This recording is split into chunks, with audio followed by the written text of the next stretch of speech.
Bien, mis estimados, ¿cómo están? Buenas noches. Yo creo que ya se esperado el tiempo. A un inicio estábamos solo el Inge Beizaga y en persona. Demos inicio, por favor, con esta segunda parte de la unidad, ¿ya? Y desde la siguiente semana ya nos dedicamos netamente al diseño. Vamos, ¿se escucha el audio? Perfecto, por favor, me dicen. En caso de que no se escuche igual, me lo hacen notar, por favor.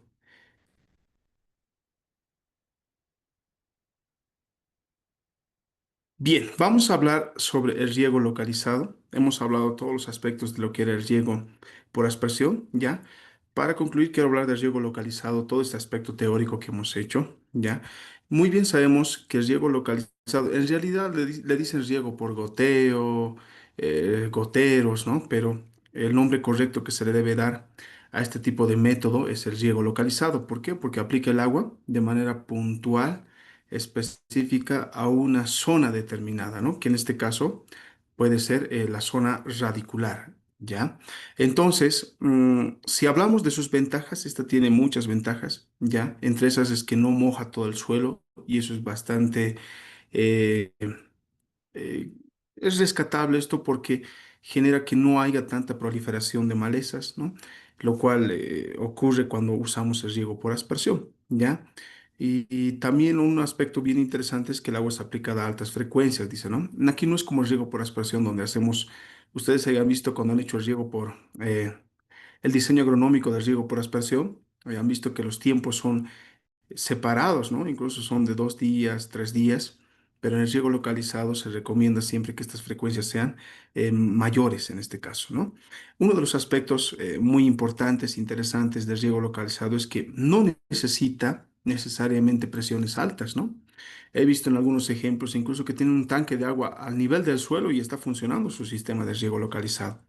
Entonces, es una ventaja muy rescatable del riego localizado que las presiones que requieren son bajas, ¿no? Aquí dice entre 3 a, dice, ¿no? Puede ser desde los 3 metros de columna de agua, también tranquilamente hasta los 10, 15 metros de columna de agua en este caso, ¿no? Lo que tenemos que cuidar mucho cuando hablamos de riego localizado justamente es el tema de la textura del suelo. Ese es un aspecto que hay que cuidar mucho, ¿no? Cuando hacemos el diseño. Una experiencia, por ejemplo, recientemente es en una parcela productiva justamente de la carrera, del módulo de riegos, ya, es que no se tenía un suelo bien preparado, ¿no? Por tanto, este globo de agua que les muestro, o bulbo húmedo que se le llama, ¿no? Se iba a un costado de los surcos, entonces no llegaba a hacer la infiltración hacia la zona radicular, entonces hay que tener mucho cuidado, pareciese que se está regando, pero en realidad no está infiltrándose dentro del suelo. Entonces, el suelo es uno de los aspectos que hay que cuidar mucho cuando hacemos la aplicación de riego localizado, ¿no? Ya que el agua, vuelvo a decir, es localizado en un determinado sector y para nosotros sería ideal que sea en la zona radicular, porque es lo que necesita la planta, ¿no? Entonces, conforme a las diferentes texturas, este bulbo húmedo tranquilamente se puede alterar, ¿ya? Es por eso que hay que cuidar, vuelvo a decir mucho, el tema de las texturas del suelo. Al igual que el riego por aspersión, necesita una fuente de presión. Algo bien interesante cuando hablamos de riego localizado es que no necesitamos presiones mayores, altas, ¿no? Es por eso que incluso usamos pilares elevados, como está en la imagen, para las carpas. Esto es lo más común, ¿no? Cuando hablamos de riego localizado, un pilar elevado, un tanque elevado y por gravedad se hace el riego en esa determinada zona o sector, ¿ya? Pero para superficies más grandes, lo que también hemos empezado a implementar son equipos de bombeo en este caso, ¿no? La bomba eléctrica es muy requerido en este tema, ¿ya? Y las motobombas son un tema muy interesante para la implementación de riego localizado. ¿Por qué? Porque en aquí, ustedes saben esta motobomba, por ejemplo, de la imagen, eh, emite un mayor caudal, ¿no? También genera una presión que es no más elevada. Entonces, es un gran reto poder implementar el riego localizado con este tipo de equipos. Pero vuelvo a decir, el diseño hidráulico que vamos a hacer, ¿no? Para una determinada parcela debe de marcar qué tipo de equipo podemos usar dentro del bombeo, ¿no? En este caso. Porque en experiencias, por ejemplo, en el sector de los yungas, ¿no? Otros lugares, sectores de los yungas, hemos podido implementar tranquilamente este tipo de motobombas que son a gasolina, donde tranquilamente su caudal es mayor a los 500 litros por minuto, ¿no? Entonces, lo que hemos tenido que hacer es cuantificar muy bien la cantidad de emisores, las superficies que estamos implementando, ¿no? Y también el tema de presión, y también a esto se añade el tema de la pérdida de presión dentro de las cintas o emisores de riego. Ustedes saben que uno de los materiales, accesorios más empleados dentro de lo que es el riego localizado son las cintas de goteo, ¿verdad? En la mayoría de los casos, incluso a campo abierto han implementado cintas de goteo. Entonces, ese es un aspecto que hay que tener mucho cuidado, ¿no? Y hay que verlo muy bien porque, vuelvo a decir, hay que considerar las pérdidas de presión incluso dentro de los emisores, la cantidad de agua que se requiere para poder hacer este tipo de uso, ¿ya? Entonces, a un inicio, la primera sesión les mostraba unos problemas en el sector de Achacachi, por ejemplo, para el tema de almácigos de cebolla, donde hacían una inundación en estas camas que están viendo en imagen, ¿no? Una opción ha sido justamente implementar este tipo de riego localizado mediante cintas de goteo que no se notan en la imagen, pero ya tiene cintas de goteo que quedan dentro de las almacigueras, ¿no? Entonces, el riego localizado se puede adaptar a varios tipos de producción, siempre y cuando conociendo el- los requerimientos que necesitamos, ¿no? Y uno de los factores, hacerlo a campo abierto, así como experiencia o anécdota, esto, por ejemplo, es en Achacachi, es un sector muy frío del altiplano, ¿no? Entonces, en aquí las cintas de goteo que implementábamos, ¿no? Cada noche aparecían como acordeones, porque el mismo frío hacía que se contraigan estos, ¿no? Entonces, hay técnicas que vamos a ir viendo enseguida que se adecuan muy bien a diferentes sectores de producción, ¿no? Entonces, en aquí lo que se hacía es con un equipo de bombeo subir al tanque y por efecto de gravedad regar en las camas o platabandas que se tenían en el sector, ¿no? Y esto hacía que sus cultivos incluso sean más limpios, no tengan proliferación de problemas de hongos, por ejemplo, que generalmente son los que más afectan, ¿ya? Entonces, eso te permitía hacer un mejor manejo del lugar. Y eso es lo interesante, ¿no? Entonces, son como alternativas que se ponen. En el altiplano es común poner estos pilares, ¿no? Que pueden ser tranquilamente de 2, 3 metros, 4 metros. Este de aquí, por ejemplo, es de 5 metros de altura. Genera una presión aproximadamente de 5 metros de columna de agua y eso nos permite poder hacer un cálculo así previo de qué tipo de emisores puedo usar yo en el lugar de implementación, ¿no? Entonces, el tema de estos pilares es muy usado en el tema, en el sector del altiplano, justamente para generar las presiones necesarias, ¿no? Y luego a esto se van elevando los tanques, como son conocidos como tanques elevados. Se hace la respectiva conexión de las tuberías, tanto de subida y de bajada en este caso, y se hace la respectiva conexión posterior a las carpas solares, ¿no? Entonces, el tema de cuantificar volúmenes también está mucho dependiendo de los requerimientos y de los emisores, ¿no? ¿Qué cantidad de emisores voy a usar para cada superficie? Cada emisor o gotero, ¿cuánto de agua va a generar? Entonces, son factores necesarios para poder hacer nuestro diseño, en este caso hidráulico, ¿no? Podemos usar bombas eléctricas para la elevación justamente del agua, ¿ya? A estos tanques elevados. A ver, ya tenemos consultas en el chat. ¿Qué dice? En las almacigueras de cebolla, dice, ¿a qué distancia se colocó la cinta y siembra? Parece que fue al voleo. A ver, muy interesante. Lo que se ha hecho, la cinta, a ver, los almácigos que se está poniendo aquí para empezar, sí son al voleo. Pero ¿qué se hace inicialmente? No he puesto más fotos, ¿no? Es como una experiencia nomás. Nosotros hacemos la instalación del sistema de riego, en este caso, de la red de tuberías. Ponemos la cinta a cada 20 centímetros, mucho dependiendo de cuál es el globo húmedo que queremos generar. En almácigos tratamos de generar la mayor humedad posible, ¿no? Incluso algunos implementaban a 15 centímetros cada cinta, ¿ya? Pero eso generaba una menor producción de los plantines. Entonces, hemos puesto a 20 centímetros, porque los bulbos húmedos en suelos bien preparados tranquilamente se unen, ¿no? Entonces lo que hacíamos es, primero implementábamos las cintas, hacíamos el testado, ya que usamos unas ligas nosotros, en los finales de los laterales, ¿ya? Y ahí las cintas quedan bien tesadas. Ahí encima se hace la siembra al boleo, ¿no? Y luego se lo tapa con un poco de paja, como suelen hacer los productores del sector. La cebolla empieza a germinar, empieza a crecer y obviamente donde no está la cinta no crece, ¿no? No crece. Entonces son líneas que se quedan, me hubiera gustado poner más imágenes, que justamente son para las cintas, ¿no? Y luego todo el resto es cebolla en este caso. Ahora pueden decir, pero eso reduce la cantidad. El tema de las mejoras que hemos tenido dentro de los plantines compensa toda esa situación, ¿no?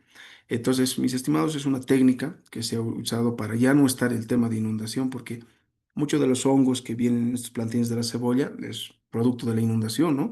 El agua que prácticamente abarca todos los plantines, ¿no? Y es fácil que éstas se pueden infectar. Entonces, les decía, podemos usar bombas eléctricas que tranquilamente hacen la elevación del agua de un determinado sector a un pozo. Ahora, ¿por qué hacemos esto? Porque estas bombas eléctricas tienen una determinada presión. Por ejemplo, esta bomba eléctrica que están viendo tranquilamente alcanza a 1.5 bares, ¿no? A 1.3, 1.5 bares en funcionamiento normal, con una tubería de 1 pulgada de diámetro. Eso es lo que genera. Dentro de las carpas solares, si yo tengo una carpa solar pequeña y tengo cintas de goteo, obviamente que esa presión va a ser excesiva para mis cintas de goteo, ¿no? Entonces son situaciones que tenemos que prever, es por eso que no se usa directamente una bomba eléctrica, en este caso es mejor implementar un tanque elevado, ¿no? Y de ese tanque elevado, por el efecto de la gravedad, hacer el riego a la parcela. Ya, ahora ustedes saben que en el altiplano hace un frío tremendo, ¿no? Uno de los problemas grandes que hemos sufrido y hasta ahora que, sinceramente, si alguno de ustedes tiene algún comentario sobre esto, sería magnífico, es el tema del agua, ¿no? Dentro de las tuberías. Ustedes saben que en época de invierno hace un frío tremendo. Entonces, estas bombas que ven aquí implementadas, que enseguida les voy a mostrar, que tienen incluso una casetita, que los recubren así los productores.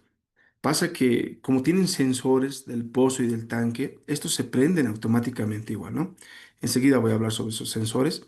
Se prenden automáticamente las bombas, pero ¿qué pasa? Nunca carga el agua, nunca sale el agua hacia el tanque.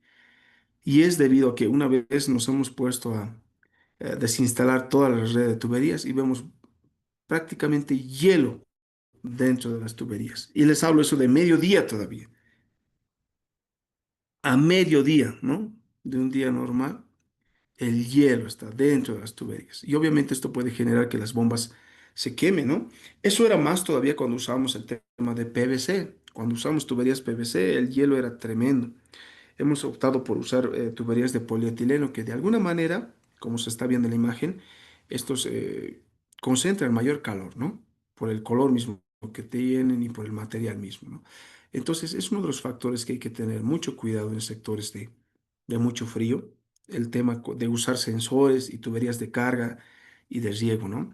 Entonces incluso otros optaban por forrar con cartones toda la red de tubería de subida y de bajada, ¿no? Son técnicas que el productor pone, ¿ya? Pero hay que tener mucho cuidado con esto, con el tema de bombas eléctricas, peor, cuando se encienden automáticamente y nunca cargan agua y la bomba está sufriendo, ¿no? Y fácilmente se puede quemar. Entonces, son aspectos que hay que tener mucho cuidado, ¿no? Otros optan, incluso en altiplano, por no hacer con ladrillos sus casetas, lo hacen con adobes, porque de alguna manera esto genera mayor calor, ¿no? Entonces, son cuestiones que hay que ver para temas de producción en diferentes sectores en este caso, ¿no? En aquí tenemos un estanque prácticamente cerrado, ¿ya? En aquí, ¿qué hacemos? El productor hace el llenado directo, ¿no? No tiene aquí una tubería. En algunos hemos instalado tuberías de carga, en otras con una mangueras en el llenado, ¿no? Del lugar, pero son tanques cerrados, reservorios cerrados de concreto. A un lado tienen su cámara y luego están los cultivos a campo abierto que por efecto de gravedad. La altura de esto no pasa más de 2 metros, ¿no? Entonces, miren, esa altura suficiente para regar una pequeña parcela del lugar. Pero esto tenemos que describirlo de manera técnica, ¿no? Y eso es lo que vamos a hacer cuando hagamos diseño hidráulico de el riego por goteo en este caso. Tenemos que ver el tema de presiones, cómo juega esto con el uso de los emisores, ¿no? Y determinadas tuberías también que vamos a usar, ¿ya? Entonces, técnicas que se pueden emplear. A esto me voy a ir cuando hablo yo de sensores, ¿no? La implementación de sensores, por ejemplo, es algo que ya se está usando mucho en nuestro medio. ¿Por qué? Porque a la vez es necesario, ¿no? Es necesario, no podemos seguir con sistemas que no estén tecnificados, ¿no? Peor todavía que no tengamos sensores para el tema de riego. Por ejemplo, este es un sensor bastante usado en nuestro medio. Tiene un costo, si no estoy mal, de $20, ¿ya? $20, bueno, en el precio antiguo ahora todo se ha disparado, es cierto, ¿ya? Pero estaba alrededor de los 200 bolivianos, más o menos, estos sensores. ¿Ya? Incluso con el cable que tiene que ser, que tiene que tener un aislante especial, ¿no? Estos sensores, por ejemplo, son los que entran dentro del tanque de agua, ¿no? No son manuales, estos son automáticos, ¿ya? Estos sensores se implementan dentro de la tubería, como está en la imagen, justamente. A ver, hay preguntas. ¿Qué dice? Dice, en el sistema de riego por goteo, ¿cómo es que ayuda a los autocompensantes ya que vienen incluidas? Muy bien, voy a llegar a eso dentro de un rato, pero cuando hablamos de autocompensantes, por ejemplo, da referencia a que nos permite regular presiones en un cierto tramo de tuberías. Por ejemplo, hay cintas de goteo autocompensantes, ¿ya? Y también tenemos goteros o botones autocompensantes, que podemos tener un cierto desnivel en un sector o de alguna manera generar una mayor presión, pero los autocompensantes, por ejemplo, emiten un cierto caudal. Ejemplo, en los motores autocompensantes, que en un rato vamos a ver, estos dicen 4 litros hora, ¿no? Por más que tú le generes una mayor presión. Ahora, esto no significa que le vas a emitir una mayor presión, no. Una presión, digamos, que está variable o cercana, te va a generar los 4 litros hora, ¿no? Entonces, prácticamente los regula a un determinado caudal y también con una determinada presión de trabajo. Entonces, esos son los autocompensantes. Enseguida vamos a hablar de todo eso, que es bastante interesante igual. Entonces, vuelvo a decir, este tema de sensores es bastante usado y estos mismos sensores yo puedo usar dentro de un pozo, por ejemplo, implementado, ¿no? Son sensores bastante usados que se hace la conexión directa a un equipo de bombeo, ¿no? A ver, vamos a ver. Ahí está. Ese es el sensor más usado en nuestro medio.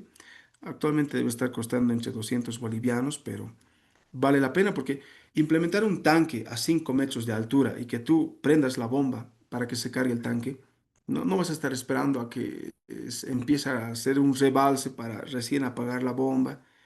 Y peor todavía, el tema del agua en la tubería que sigue transitando. Entonces es muy complejo, ¿no? Esa parte.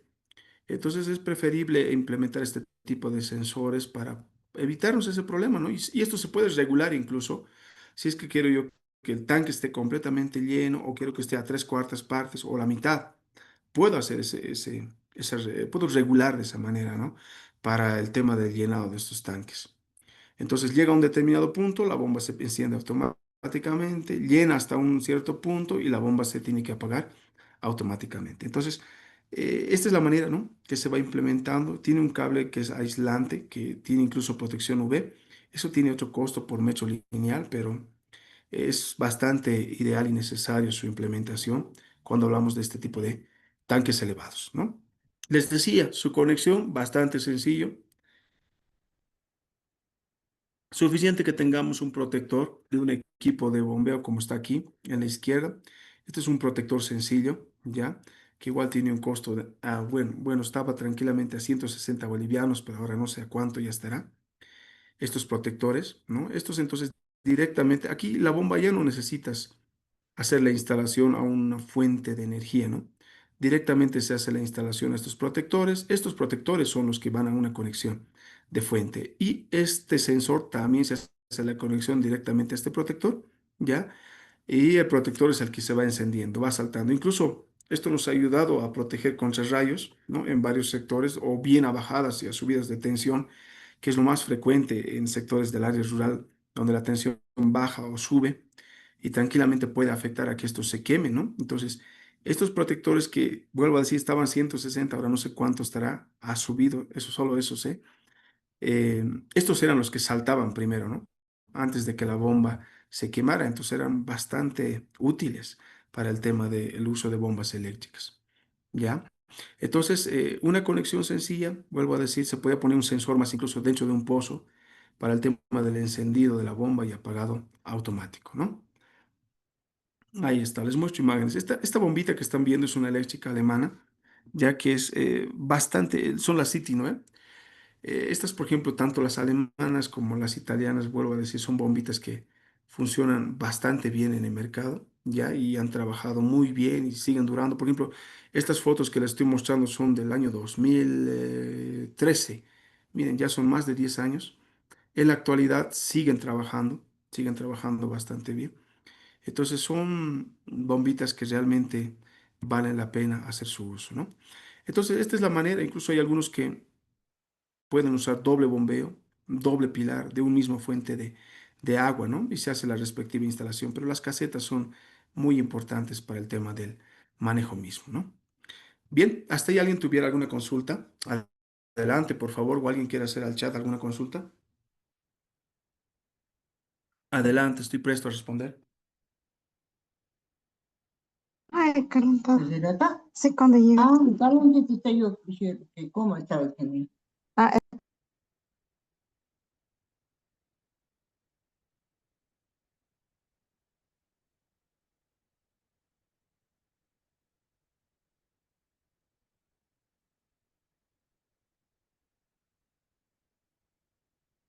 Bien, creo que no hay consultas.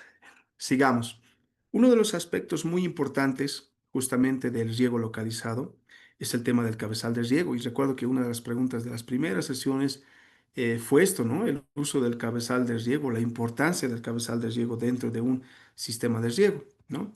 El cabezal de riego, yo me animo a decir que puede ser considerado como el corazón y la cabeza de un método de riego localizado o de un sistema de riego localizado. Tú manejas bien el cabezal de riego, te aseguro que todo va a resultar bien. Y es uno de los grandes problemas en el tema de la producción, ¿no? O por parte de los productores, porque ya tuve varias experiencias, incluso hay sectores donde el agua es bastante sucio, ¿no? Bastante sucio, no puedes hacer filtrar, no puedes filtrar esa agua de manera correcta para su uso. Entonces, a la fuerza tenemos que usar estos filtros. Un cabezal de riego de manera básica puede estar constituido, dice, por un sistema de control y el filtro, en este caso. Es decir, eso es lo más básico de un cabezal de riego. Como estamos mostrando en la imagen de la izquierda, ¿no? De manera básica, tenemos su llave de control, su filtro. Ya, eso es lo más básico.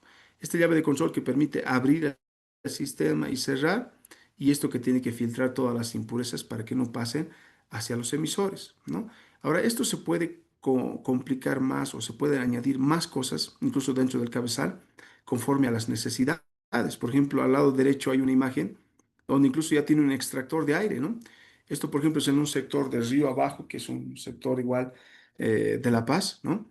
Donde traen agua de lugares altos. Entonces, si tú implementas una tubería, por ejemplo, de, no sé, unos 200, 300 metros de distancia, obviamente por el recorrido del agua dentro de las tuberías se van generando incluso aire, ¿no? Y ese aire, el aire que se genera prácticamente es eh, problemático para el tema de los emisores, ¿no? Puede generarnos problemas incluso muy delicados en el uso de los emisores. Entonces es mejor purgar todo el aire, ¿no? Y por eso que se usan este tipo de extractores de aires o purgadores, le llaman otros, ¿no? O válvulas ventosas también le llaman, que sirven específicamente para extraer el agua dentro de las tuberías. Luego pasa el agua recién al tema del filtrado, ¿no? Hay sectores, por ejemplo, que el agua es demasiado sucia, demasiado, entonces incluso optan a hacer la implementación de filtros en serie, ¿no? Ponen dos, tres filtros incluso para el tema del uso del agua dentro del riego localizado, ¿ya? Pero uno de los factores que es complicado es el tema de las sales, ¿no? El tema de la salinidad sí es algo bien, hay que tener mucho cuidado con eso. Incluso es recomendable tener tanques de almacenamiento de agua, hacer un tratamiento y recién hacer su uso en el sistema de riego, ¿no? Porque como es un riego localizado, tienen que ver los emisores, tienen boquillas prácticamente pequeñas, pequeñas, milimétricas, ¿no? Y eso es un problema a la hora de usar el sistema de riego, ¿no? Y cuando no se cuenta con un agua que es realmente limpia o que no tenga impurezas. Entonces, vuelvo a decir, ¿no? Un cabezal de riego de manera puntual tiene su llave de control y el sistema de filtrado, en este caso, o el filtro, ¿no? Ahora, algunos optan por hacer este tipo de arco o elevación en un tramo de tubería. Esto simplemente es por el tema de manejo, ¿ya? Es recomendable hacer este tipo de implementaciones, ¿no? No al ras del suelo, porque he visto que otros implementan en una misma línea de tubería, le ponen su llave, su filtro, incluso el filtro debería tener esta posición, ¿no? Prácticamente la carcasa debería estar mirando hacia abajo en este caso. Como máximo puede ser a un costado, pero nunca hacia arriba, ¿no? Pero hay sectores donde como lo ponen al nivel del suelo, esta carcasa, esto está con vista hacia arriba. Entonces ahí no tienes un buen filtrado. Van a seguir pasando impurezas. Entonces hay que tener mucho cuidado con la implementación. Es por eso que se recomienda este tipo de instalación, ¿no? En tipo arco, decimos nosotros, para su uso en un sistema de riego. Entonces, vuelvo a decir, puede tener su llave de control. Esta llave de control puede ser de tipo esfera o tipo compuerta, mucho dependiendo de lo que queramos, el uso. Porque ustedes bien saben que las llaves tipo esfera, ¿no? Son generalmente para cerrar y abrir el movimiento del agua. En cambio, las llaves tipo cortina, ¿no? Estas nos permiten regular en algún grado la presión que se está generando dentro del sistema. Entonces, hay que tener mucho cuidado también con el tema de los usos de las llaves respectivas dentro del cabezal, ¿ya? Vuelvo a decir, tenemos una distribución de esta manera. Esto es lo común para las carpas, ¿no? Un llave de paso. Y todavía es una llave de paso con una unión universal, ¿ya? Generalmente estas llaves son bastante usadas porque nos permite acoplar y desacoplar. Tenemos el tema del filtro. Y este filtro es bien interesante porque a la vez tienen dos sectores aquí, pueden ver en la imagen, de ingreso y de salida justamente, donde se puede hacer una pequeña perforación en estos e implementar un manómetro, ¿no? Algo que hay que ver es, aquí los manómetros igual juegan un papel muy importante en el tema de variación de presión, ¿no? ¿Cuándo sabemos que hay que hacer el mantenimiento de un filtro? Cuando hay mucha variación justamente de las presiones de trabajo entre la salida, entre el ingreso y la salida, ¿no? Entonces, son accesorios que nos permiten incluso implementar manómetros, ¿ya? Pero por experiencia les digo, cuando el agua es muy sucia, muy sucia, tiene muchas impurezas, sedimentos, entonces se recomienda que cada semana se esté haciendo el lavado incluso de estos filtros. Cuando el agua es bastante regular, o sea, se puede usar, sí podemos estar haciendo el lavado una vez cada mes, digamos, pero el tema de los filtros es constante, se debe hacer un cuidado constante justamente de estos. Y a la vez tiene una pequeña tapa, ¿no? En la parte baja que justamente nos permite abrir esto y que salgan las impurezas sin necesidad de estar sacando el cartucho, en este caso, del filtro, ¿no?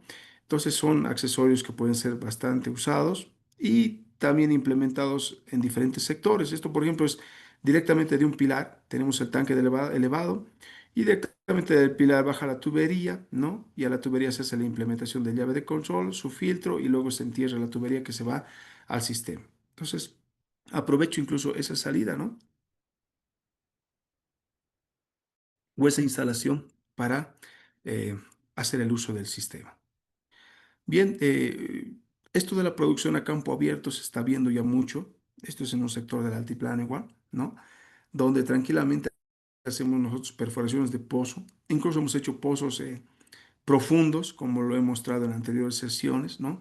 Hemos perforado pozos profundos y cargamos directo estos tanques y por el efecto de gravedad se hace el riego de las parcelas a campo abierto, ¿no?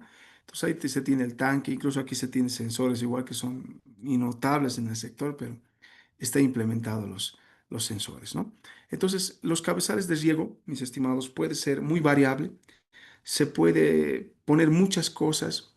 Está ahí, está también el tema de los inyectores Venturi, incluso para el fertirriego se trabaja dentro de los cabezales de riego, ¿no? Entonces pueden tener muchos usos. Un cabezal de riego, por ejemplo, aquí está un inyector Venturi que permite hacer la inyección de fertilizantes, ¿no? Tenemos la línea principal y en la línea principal del cabezal de riego se hace la conexión de dos llaves, un inyector Venturi y obviamente ahí está la manguera de succión del Venturi, ¿no? E incluso se pueden poner caudalímetros aquí para ver con qué caudal estamos ingresando al sistema. Entonces, dentro del cabezal es donde puede manejar todo este tipo de acciones, lo que queramos hacer para dentro del sistema de riego, ¿no? Algo bien interesante, por ejemplo, esto es en el sector de los valles interandinos, al lado del Uribay, ¿no? Allá, por ejemplo, se implementan tanques elevados, ya no sobre pilares de concreto, ¿no? Esto es prácticamente a una altura en el sector, ¿ya? Pero algo que quiero detenerme aquí, y es que también hay que tener mucho cuidado en esto, porque me ha pasado, ¿no? En muchas oportunidades. Por ejemplo, se trabaja con organizaciones de productores, ¿no? En el sector, incluso en algunos lugares se les dota de este tipo de tanques de agua. Son tanques de agua prácticamente de polietileno, ¿ya? Este tanque de agua que están viendo es de 5.000 litros de capacidad, ya puede haber de Tankburg, Campeón, diferentes. Obviamente, por ser de 5.000 litros de capacidad, tienen anillos reforzados que hacen la sujeción del material y del agua, ¿no? Porque ustedes saben que el agua tiene mucha presión, ¿no? 2 metros de profundidad de agua ya son 2 metros de columna de agua. Es mucha la presión que se va a generar. Entonces, así como anécdota también, contándoles, en estos sectores, por ejemplo, del Uribay, se ha implementado este tipo de tanques, ¿no? De la cual directo se ponía la llave de control, tenía su extractor de aire, que yo no lo veía muy necesario en este caso. Por ejemplo, esta imagen, les muestro esta imagen porque es bueno analizar todo lo que se está mostrando. En aquí, por ejemplo, yo no lo vería necesario el tema de una válvula ventosa, como están viendo en la imagen. ¿Por qué? Porque la salida del agua es directo del tanque, ¿no? Aquí no se va a generar aire en este tramo. Esta válvula ventosa sería muy ideal si es que el tramo de conducción de agua sería mayor, ¿no? Si tuviera el tanque implementado a una altura mayor y luego desde ahí se tiene una red de tubería hasta la parcela. En ese caso sí sería ventajoso implementar una válvula ventosa, pero en este caso no, ¿no? Pero el productor lo pone, hay proyectos que lo ponen, hay carpetas que se hacen incluso con este tipo de materiales y se debe cumplir, ¿no? Entonces, así como una anécdota, vuelvo a decir contándoles, por ejemplo, este tanque de 5.000 litros, si vemos el tema de la densidad del agua, que es 1 gramo centímetro cúbico, nos vamos a ir al tema de cálculos, ¿no? Tranquilamente puede ser en temas de masa o peso, en este caso, igual a 5.000 kilogramos, ¿no? Lo que también sería 5 toneladas. Entonces, ¿a qué me voy con esto? Por la densidad del agua, estos 5.000 litros de almacenamiento de agua o tanque de agua lleno, puede tener un peso tranquilamente de 5.000 kilogramos o bien 5 toneladas de peso. O sea, esto es tremendo, ¿no? 5 toneladas de peso, un tanque lleno de 5.000 litros. Para eso, yo siempre digo, o sea, es recomendable implementar plataformas de concreto para el tema de la sujeción de este tipo de tanques, ¿no? Porque fácilmente con este peso puede ceder, incluso en épocas de lluvia, y eso ha pasado justamente en esta imagen que les estoy mostrando, ¿no? Ya hace varios años, en el 2019, en el 2016 creo que se implementaron estos tanques, si no estoy mal, ¿no? Donde se ha trabajado con los productores y los productores muchas veces es tremendo trabajar con ellos, hay que tener mucha paciencia, ¿no? Y también saber cómo explicarles. Y justamente en ese tipo de convenio que teníamos en esas veces, ¿no? El convenio era, nosotros dábamos los accesorios, los materiales, se implementaba y el productor tenía que tener una plataforma de concreto para poner el tanque, ¿no? Y los productores empezaron a renegar, decían, pero ¿cómo nosotros vamos a gastar con este tema de plataformas, de concreto? Deberían darnos los cementos, todo un problema se hizo, ¿no? Y el productor al final dijo, no, vamos a poner, nosotros vamos a hacer un nivelado del suelo, vamos a compactar y ahí vamos a poner los tanques. Ya hemos trabajado muchas veces con tanques y es que nunca habían trabajado con tanques de 5.000 o 10.000 litros, porque hay tanques de 10.000 litros de almacenamiento que son grandes, mide casi 3 metros de altura, ¿no? Este, por ejemplo, mide 2,60 de altura, es más alto que yo, incluso, más alto que nosotros. Entonces hay que tener cuidado con este tema de tanques, ¿no? Y los productores decían, nosotros vamos a hacer nivelado, y se ha hecho todo un problema. Y al final se hizo un acta, ¿no? Un acta de conformidad, recuerdo, y los productores implementaron sus tanques como están viendo aquí en la imagen, sobre un suelo compactado, ¿ya? Pasó el tiempo, pasaron los años, no pasó nada, cuando en el 2019 recuerdo que se desató una lluvia tremenda esa gestión, fue una época de lluvia, es que, sí, creo que era el 2019, no recuerdo muy bien, ¿no? Y de repente nos enteramos que estos tanques que se habían implementado en este sector habían empezado a ceder, ¿no? Habían destrozado árboles, se habían ido hasta la parte baja del río, se habían quebrado o se han roto, se quebraron, ¿no? Más bien no hubo pérdidas humanas ni accidentes, pero sí había pérdidas económicas porque habían destrozado los cultivos, los duraznos que tenían, porque enteros lo había arrancado el tanque. Entonces, es un tema de mucho cuidado, ¿no? Porque la recomendación ideal siempre es que si tenemos implementados tanques de 5.000 litros, mínimamente se debería tener una plataforma de concreto o de hormigón, ¿no?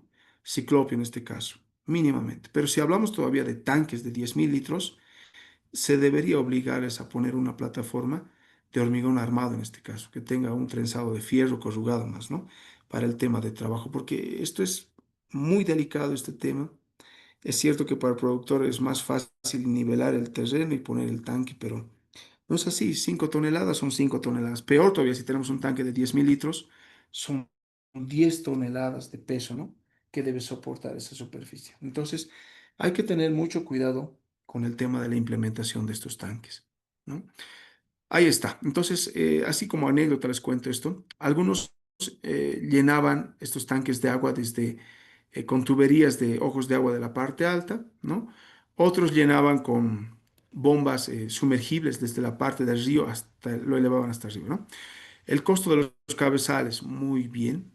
A ver, voy a dar una referencia porque mi persona también, nosotros manejamos una empresa distribuidora de materiales de riego, hacemos perforaciones, es por eso que tengo conocimiento en el tema de costos, ¿no? Por ejemplo, mucho depende del requerimiento que vamos a tener. Por ejemplo, les he mostrado filtros de 1 pulgada que tranquilamente dan para pequeñas parcelas, dan para carpas solares. O en este caso, filtros que son de 1,5 pulgadas o incluso hasta 2 pulgadas, que ya son grandes, que son para superficies mucho mayores, ¿no? Entonces, estos filtros pueden estar desde los 250 bolivianos, ya, filtros de 1 pulgada, hasta tranquilamente los 900 bolivianos, que pueden ser filtros de 2 pulgadas. Vuelvo a decir, mucho dependiendo del tema del tamaño de los filtros. Y también del sector, porque el precio de La Paz a Cochabamba es variable, el de Santa Cruz es variable, ¿no? Y otros sectores que también están más elevados sus costos. Entonces, el filtro es lo más importante. El tema de las ventosas puede estar desde los 120 bolivianos hasta los 250 bolivianos, mucho dependiendo de las marcas que vamos a emplear. Ya el tema del fertirriego. Un inyector Venturi actualmente se ha disparado el precio hasta 650 bolivianos de la marca Irritec. Hay otras marcas que son Irritime, por ejemplo, que son un poquito de menor calidad, que tranquilamente pueden estar entre sus 350, 390 bolivianos. Si usamos el caudalímetro, que es bien importante, peor se dispara, ¿no? Entonces, tiene un costo no más alto el cabezal de riego. Las llaves de paso que, uy, ni qué decir, esas llaves que están viendo esferas de, de, de PVC en este caso, ¿no?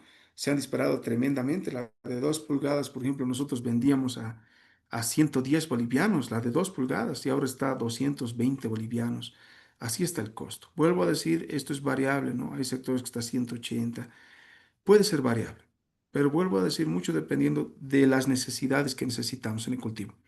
Cuando nosotros vamos a hacer diseño hidráulico, vamos a diseñar desde las líneas de goteo, los laterales, la línea principal, y conforme a eso también vamos a decir qué tipo de cabezal de riego necesitamos, ¿ya? Así que ese es un tema muy importante, el tema económico, conforme a las necesidades también que requieren el lugar. En este caso, yo sí aceptaría una válvula ventosa, ya porque el tanque está elevado, está en otro sector, se hace un tramo de tubería y recién se implementa el cabezal para la parcela. Entonces, en este caso sí se puede generar por algún grado, por alguna situación, el tema de aire dentro de las tuberías, ¿no? Y es nomás necesario implementar una válvula ventosa. Este cabezal puede funcionar para varias unidades de riego, ¿no? Para diferentes parcelas. Tranquilamente funciona, solo el tema es el mantenimiento de los cabezales para que trabajen bien. Esto es muy interesante, me gusta mostrar esta foto igual porque en aquí habían productores que decían, sí, entiendo que es muy riesgoso, no puedo implementar plataformas de concreto, pero lo hacían de piedra, ¿no? De roca en el lugar. Y ellos trabajan, algunos trabajan muy bien con el tema de roca, piedras, e implementaban ahí su cabezal, ¿no? Y a esa misma altura tenían justamente su llave de paso y su distribución justamente, su cabezal, su filtro, todo lo que se requiere en el lugar. Bien, ha cerrado un estanque con tapa de hormigón que era al nivel del suelo, ¿no? Ese estanque de hormigón a nivel del suelo tiene su mismo cabezal de riego. Y es muy interesante este cabezal porque esto ya viene fabricado, ¿no? Ya viene para su uso y justamente es de la marca Nandan Jain. Ya Nandan Jain es una empresa que ha empezado a vender listos para ser implementado. Aquí el productor no corta nada, ¿no?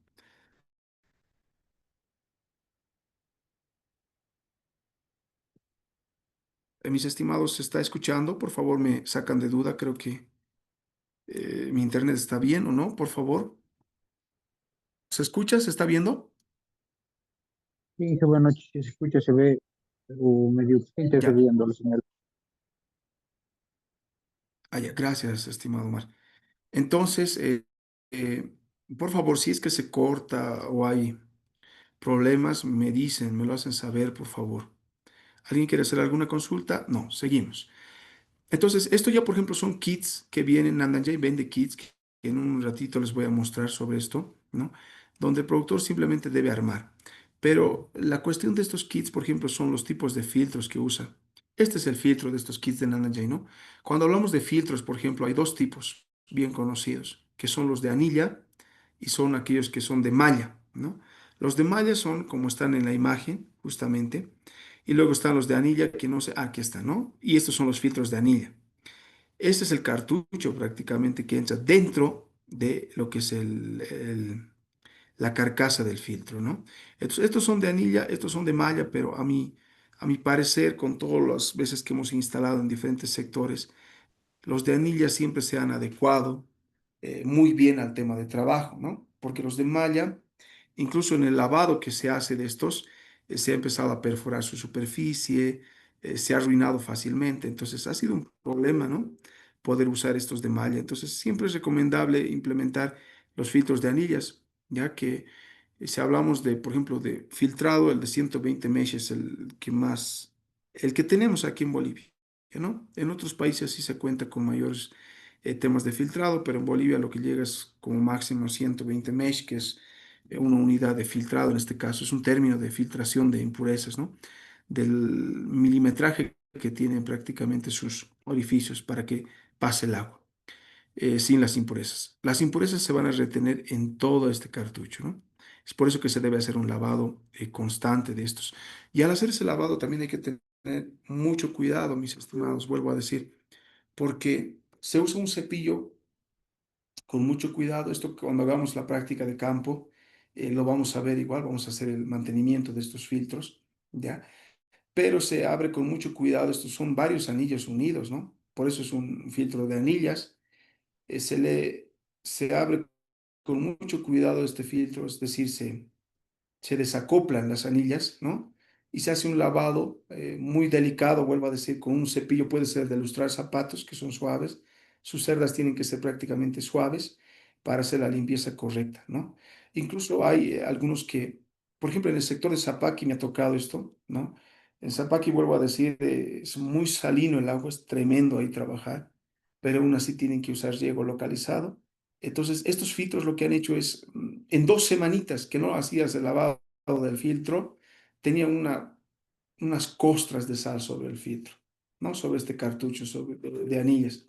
Y era tremendo eso, ¿no? Poder quitarlos. Entonces, algunos incluso optaban por hacerlo, por remojarlo toda una noche, incluso en lavandina, ¿no? En cloro, los remojaban y al día siguiente volvían a enjuagar y salía el tema de la sal, ¿no? Las costras de sal. Son técnicas que se debería hacer. Incluso algunos dicen que en las cintas de goteo, donde se llegan a tapar, se debe inyectar cloro, ¿no? A una cierta cantidad para poder destapar esas cintas. Cuando estamos hablando de cintas, vamos a hablar. Eso es igual, es un tema muy interesante y complejo, ese tema de poder hacer el uso de las cintas, ¿no? O de los emisores. Entonces, vuelvo a decir, su mantenimiento tiene que ser dependiendo mucho dependiendo del tipo de agua que tenemos, ¿no? En lugares donde se tiene mucho sedimento, vuelvo a decir, cada semana se debería lavar este cartucho, ¿no? Y en lugares donde el agua es nomás, está bien, digamos, para su uso, puede ser cada mes, una vez al mes, ¿no?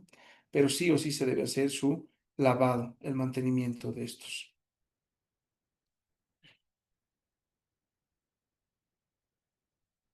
Bien, entonces, eso es el tema de filtros, ¿no? Aquí está, justamente les decía, este es un cabezal de riego donde incluso podemos implementar los manómetros porque tenemos que saber cuál es la presión al inicio del cabezal y la presión a la salida del cabezal, ¿no? Aquí tenemos un inyector Venturi, tenemos igual un filtro, ¿ya?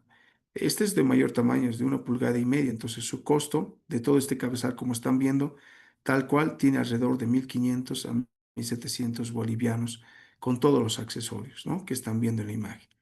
Entonces, es no más costoso, pero es un punto muy importante dentro del sistema de riego localizado en este caso, ¿no?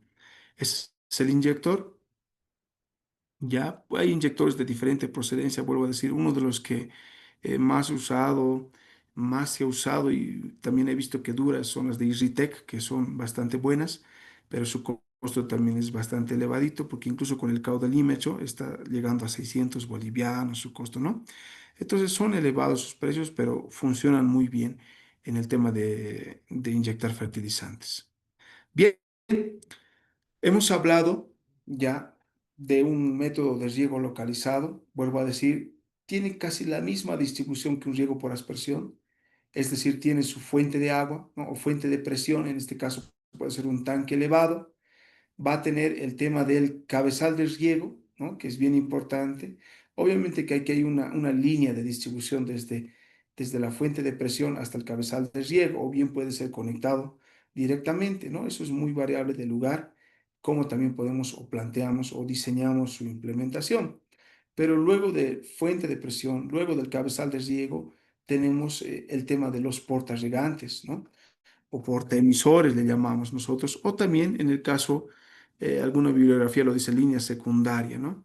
Puede asemejarse a la línea secundaria que hemos hablado dentro del riego por aspersión. ¿Por qué es importante que estemos tocando todo esto? Es porque necesito que sepan cada componente, ¿no? Es bien importante. Yo, por ejemplo, el riego por aspersión, les voy a hablar, háganme el diseño de la línea principal. Ustedes ya tienen que saber cuál es la línea principal. Es aquella que viene desde la unidad de bombeo hasta la línea secundaria o el inicio de la línea secundaria. Esa es mi línea principal.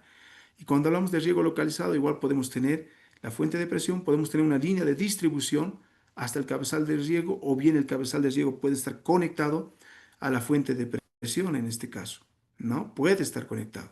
Luego tenemos una otra línea de distribución que puede ser a una parcela, o bien puede ser a la par del cabezal de riego, el tema de los portas regantes o línea secundaria en este caso, ¿ya? Esto es lo que se va a poner a un costado de la parcela, al igual que el riego por aspersión, de donde van a nacer los laterales, en este caso las cintas de goteo, los emisores, ¿no? Estos pueden ser tuberías de PVC, de polietileno, son los que van a permitir la distribución del agua en la parcela, ¿no? A esto se hace la conexión. Por ejemplo, aquí muestro dos accesorios que son bastante usados, que son conocidos como espigas, llave espigas, les conocen, ¿no? Espigas justamente por el tema de los accesorios. Vuelvo a decirles, la sesión anterior les decía, este tipo de distribución es conocido como espigas, ¿no? Esta es, por ejemplo, una llave espiga de 16 milímetros. En su mayoría, estos accesorios son de 16 milímetros, o bien puede haber casos de 20 milímetros, ¿no? Es raro ver de 32 milímetros que se asemejaría a una pulgada. Generalmente son los que son de media pulgada o tres cuartos de pulgada, pero nosotros hablamos en milimetraje. 16 milímetros o 20 milímetros o 24 milímetros también. Puede haber una variación, ¿no? Los que son empleados justamente para la salida. En aquí, en la imagen, es una tubería, ya el portaemisor, de la cual pueden hacer tranquilamente la cinta o las líneas de goteo, ¿no? En aquí se hace una conexión, al igual cuando hablábamos por riego por aspersión, con una broca paleta, les decía, ¿no? De 16 milímetros. Hay que ser bien cuidadosos con los materiales. Se pone una una goma, otros le dicen goma, pero su nombre técnico es grommet, por si acaso, de 16 milímetros, ahí en la imagen está, grommet de 16 milímetros, y a esa entra por presión este conector espiga, ¿no? Aquí en la imagen simplemente está un conector espiga sin llave, y aquí en la imagen está un conector espiga con llave, ¿no? Y estas tranquilamente pueden ser adaptadas a presión a este tipo de accesorios. La cuestión es que no haya nada de fugas, no tiene que haber nada de fugas, ¿no? Por eso debe usarse la broca paleta ideal para su implementación, ¿no? Y estos se empiezan a localizar tanto para carpas solares, a campo abierto, como ustedes quieran, ¿no? Del cabezal de riego, vuelvo a decir, nacen los portaaspersores o bien la línea secundaria. Entonces estamos hablando de la distribución de un riego localizado, ¿no? Y sobre estas, aquí en este caso, por ejemplo, es para cintas de goteo. Hay conectores espigas que son para cintas y hay conectores espigas que también son para tuberías flexibles, que es generalmente usado para el tema de goteros autocompensables. Ya estamos llegando justamente a eso, ¿no? Entonces, esa es la distribución general normal que se hace de riego localizado. Es lo básico que se puede usar, pero de este básico prácticamente nace todo lo que vamos a hacer después, ¿no? Los portarregantes, por ejemplo, también pueden ser enterrados dentro del suelo, ¿no? Hay sectores donde no se ve absolutamente nada de la tubería, solo se ven las llaves de control de cada línea de riego, justamente, ¿no? Entonces, eso es posible trabajarlo y también es bastante interesante hacerlo así porque en ese caso también no hacemos que exista un mayor desgaste de las tuberías, ¿no? Porque exponer las tuberías a la superficie también repercute en un mayor gasto, ¿no? De las tuberías por el mismo efecto del sol. Entonces, en este caso, simplemente salen las llaves de control de cada línea, ¿no? Ahí está. De igual manera, podemos tener estas espigas conectores de diferentes procedencias. Irritec, Irritae, Plasgold, son empresas que manejan este tipo de riego localizado, en su mayoría españoles y italianos, pero son bastante buenos. En temas de costo, tranquilamente ahora se ha disparado, creo que están 12 bolivianos o 14. En su tiempo nosotros vendíamos esto a 6 bolivianos cada espiga, ¿no? Y era bastante accesible. Entonces, vuelvo a decir, es importante considerar también el tema de los diámetros de la tubería. En este caso, este portaaspersor es de 1,5 pulgadas, ¿no? La espiga me permite ser introducida hasta el final de la espiga. Toda la espiga ingresa dentro de la tubería. Pero hay tuberías que algunos usan, por ejemplo, de 1 pulgada, mucho va a depender del diseño. Entonces tampoco es correcto introducir toda la espiga, ¿no? Porque puede obstruir incluso la circulación del agua dentro del portarregante, ¿ya? Entonces, muy interesante. Estos son los llaves Irritec, por si acaso, que les decía, de 16 milímetros. Muy buenos para trabajar, bastante durables. Y estas son las gomitas o grommets de 16 milímetros, las cuales sujetan o son como un retén entre la tubería y la llave para evitar las fugas, ¿no? En el lugar. Todos de 16 milímetros. Espigas de 16 milímetros, grommets de 16 milímetros, ¿no? Algunos optan a ese tipo de conexión por sacar líneas flexibles, ¿no? En este caso, por ejemplo, esta tubería va a ser enterrado a una superficie, ya sea por el tema de manejo del tractor en el sector, puede pasar, ¿no?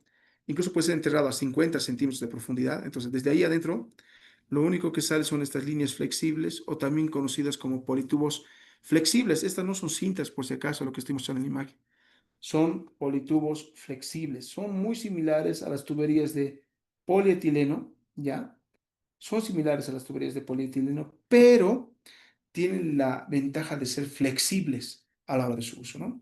Y a veces son bastante buenos porque tú lo puedes doblar de toda forma y vuelve a su mismo estado, ¿no? Aquellos que realmente son buenos, vuelvo a decir, las marcas de Plasgo y Ritec manejan este tipo de tuberías que son originales y se adecuan muy bien a la hora de la instalación.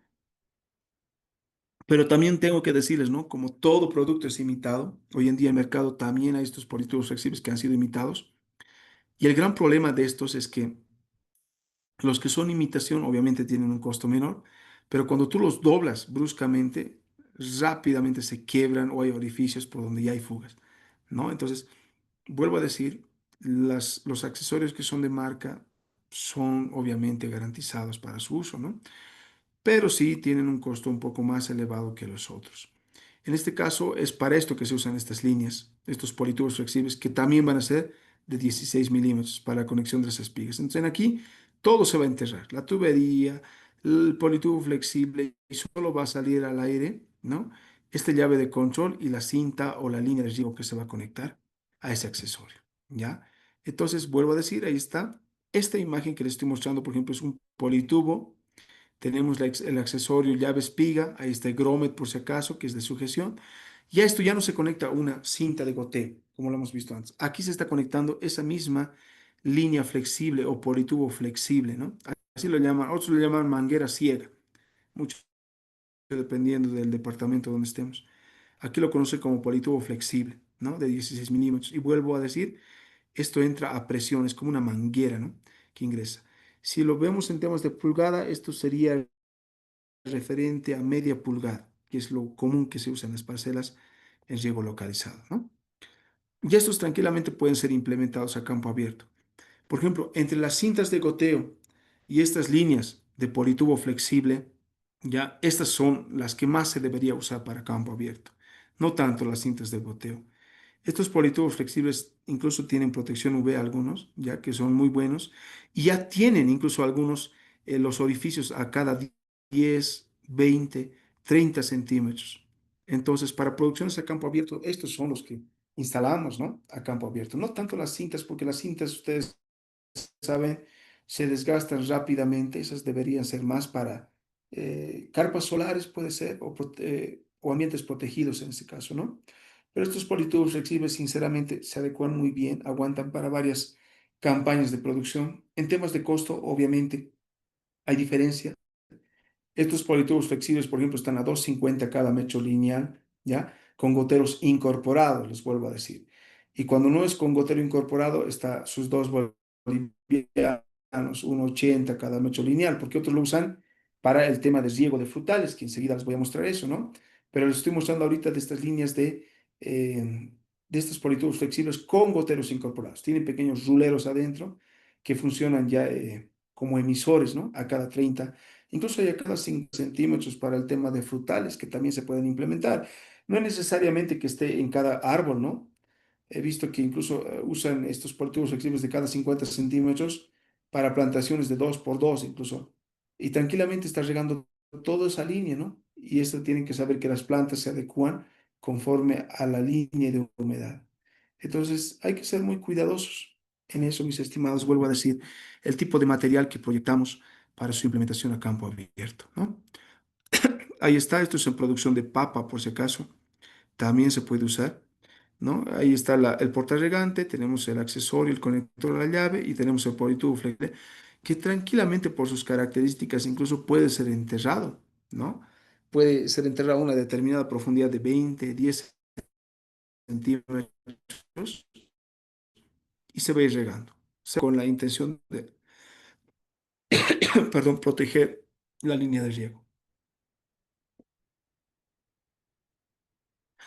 Bien, mis estimados, hablaremos sobre los emisores. A ver, cuando yo les hablo de emisores, los más usados, los más empleados, están las cintas de goteo para empezar, ¿no? Que en su mayoría vienen de 16 milímetros o bien 17 milímetros. No son 16 milímetros, son 17 milímetros, ¿no? 18 milímetros, he visto en algún caso, las cintas de goteo. Es por eso que el conector que tienen es como una rosca que aprietas de goteo. Luego tenemos los politubos flexibles con goteros incorporados y también podemos tener estos botones externos o goteros externos que llamamos. Este gotero, por ejemplo, es de la marca Plasgot, ya son españoles. Estos goteros son considerados como autocompensables, ¿no? Estos tranquilamente pueden haber de 2 litros hora, 4 litros hora, 6 litros, 8 litros hora, hasta los 12 litros hora autocompensables que generan esa cantidad de caudal, ¿no? Obviamente aquí tienen una conexión, esto se llama microtubo, por si acaso, donde se pone el botón o el gotero, microtubo y un pequeño conector de 4 milímetros. Estos microtubos, cuando hablamos de riego localizado, en su mayoría son de 4 milímetros o 6 milímetros, por ejemplo. Estoy siendo bastante específico y práctico, mis estimados, porque es así como se implementan este tipo de riego localizado, ¿no? Y cuando hacemos un proyecto, un diseño de implementación, se debe considerar hasta estos pequeños accesorios, cuáles son buenos, cuáles no son buenos. ¿Por qué yo estoy usando un microtubo, en este caso de 4 milímetros? Eso tiene su explicación y lo vamos a hablar enseguida, ¿no? Entonces, miren, en este caso, por ejemplo, en el lado izquierdo está el politubo flexible con goteros incorporados. A la derecha es la descripción, ¿no? Es así, tiene un rulero donde genera una cierta cantidad de caudal a una cierta presión. Tranquilamente puede ser de 1 litro hora, 2 litros hora cada emisor, ¿no? Cada gotero incorporado en este caso. Pero cuando hablamos de goteros externos, también se puede usar el mismo politubo flexible, pero ya no con goteros incorporados, les decía, y sobre esa hacer la implementación de los goteros, que vuelvo a decir, en su mayoría, ustedes verifíquenlo, tiene una boquilla de ingreso de 4 milímetros, en su mayoría, son 4 milímetros, ¿no? Y estos goteros pueden ser de diferentes caudales, 1,3 litros hora, 4 litros, 2, 8, 3, 12 litros hora, ¿ya? Entonces, aquí hay dos tipos de instalación, ¿no? Una que es directamente a la línea de gotero. Vuelvo a decir, esto entra a presión, ¿no? Esta boquilla entra a presión a estos politubos flexibles o bien usar con microtubos en este caso, ¿no? Y eso te permite mover el gotero de un lado a otro sector. Por ejemplo, para cultivos de cacao, café, hemos optado por hacer esto, ¿no? Este tipo de implementación. Es un politubo flexible y ponemos un gotero cerca al plantín, en este caso, o al árbol. ¿Ya? Algo que quiero demarcar, el gotero nunca debe estar en esta posición como está en la imagen, ¿no? Por eso pongo esta imagen para mostrarles eso. El gotero siempre debe estar con vista hacia arriba o a un costado, nunca hacia abajo. ¿Por qué? Por el tema de sedimentación de impurezas, ¿no ven? Ustedes saben que en toda tubería, por más pequeña o delgada que sea, con el tiempo siempre empieza a sedimentarse todos los sedimentos que han pasado con el agua, puede ser arena, limo, y esos llegan a obstruir si es que estuvieran en esta forma, ¿no? Lo mismo pasa con los politubos flexibles con goteros incorporados. Estos goteritos, estos pequeños orificios que están viendo de los ruleros, deben estar a un costado o bien con vista arriba, pero nunca hacia abajo, porque tranquilamente se pueden tapar y ahí va a ser un problema. Entonces, mis estimados, podemos tener ese tipo, ¿no? Goteros incorporados y goteros externos. Cuando hablamos de cintas de goteo, yo me recuerdo las John Deere, por ejemplo, ya, esto obviamente hace años ha dejado de existir las John Deere, ya no hay las John Deere ahora, pero las John Deere eran cintas de goteo que realmente eran muy tremendos para trabajar en campo, ¿no? Incluso soportaban el frío, el sol. Eran del mismo nylon, ¿no? Es un tipo de nylon, es un tipo de material que parece nylon, pero eran bastante duraderos, ¿no? Y los más usados eran de un micronaje 10.000. Ahora, ustedes hayan escuchado, por ejemplo, cintas de goteo de 5.000, cintas de goteo de 7.000, 8.000, 10.000, 15.000, ¿no? Es así como se compran en las tiendas. Por ejemplo, tienes cinta de goteo de a cada 20 centímetros de separación de 10.000 de grosor, te dice, ¿no? ¿Qué significa esos 10.000? ¿Qué significa esos 5.000 de grosor? Y justamente es esta caracterización que les dejo en este cuadro, ¿no? Por ejemplo, una cinta de goteo de 5.000 significa que sus paredes son de 0,13 milímetros. En cambio, una cinta de goteo de 10.000 significa que sus paredes son de 0,25 milímetros, más gruesos. Estas de 10.000, por ejemplo, eran las más usadas, ¿no? En el mercado, eran las más usadas y costaban alrededor de 1,20, 1,30, ahora ya está más, ¿no? Pero eran las más empleadas, incluso para carpas solares, para varias campañas. Si querías algo sencillo, comprabas la de 5.000, que era la más económica, pero era la más sencilla, ¿no? Hay otras cintas y a otras marcas que empiezan a vender las 15.000, que no es como el politubo flexible, pero tiene una mayor dureza para campo abierto, pero también su costo es mayor, ¿no? Las John Deere han desaparecido y en vez de las John Deere han aparecido las Rivolis, que son también unas marcas muy semejantes a las John Deere, ¿no? Y trabajan casi con la misma característica si hablamos de cintas de goteo, ¿no? Cuando les hablaba hace rato de kits de riegos de Nandan justamente me refería a esto, las top drips, que son equipos o accesorios de Nandan. Ellos ya venden accesorios completos. Miren, estos son kits. Te dicen, por ejemplo, cada caja ya es para una determinada superficie. ¿Para cuántos metros? 500 metros cuadrados. Y hay un kit para 500 metros cuadrados, ¿no? Quiero para 1000 metros cuadrados, ya hay un kit para 1000 metros cuadrados. Nanajay facilita todo eso, ¿no? Y es así como incluso están dentro de sus cajas. Tiene las cintas, tiene los politubos. Aquí no usan politubos rígidos, las tuberías de polietileno. Usan puro politubos flexibles para la distribución, ¿no? Incluso ya tienen sus accesorios, sus llaves, sus filtros, todo. O sea, esto es listo para armar para un kit de 500, para un kit de 1000, de 2000, de 3000 metros. Te venden ya kits armados, ¿no? Para su instalación. Luego, esas cintas de goteo se hace la implementación. Esto ya lo saben, pero es muy bueno mostrarlo siempre para recordar. Hay que tener mucho cuidado a la hora de hacer el tendido de las cintas, ¿no? Incluso se debería usar técnicas tranquilamente que te permitan hacer el tesado de estas cintas y no estar enredándolos, ¿no? A la hora de su instalación. Algo bien característico es el tema de las distancias, ¿no?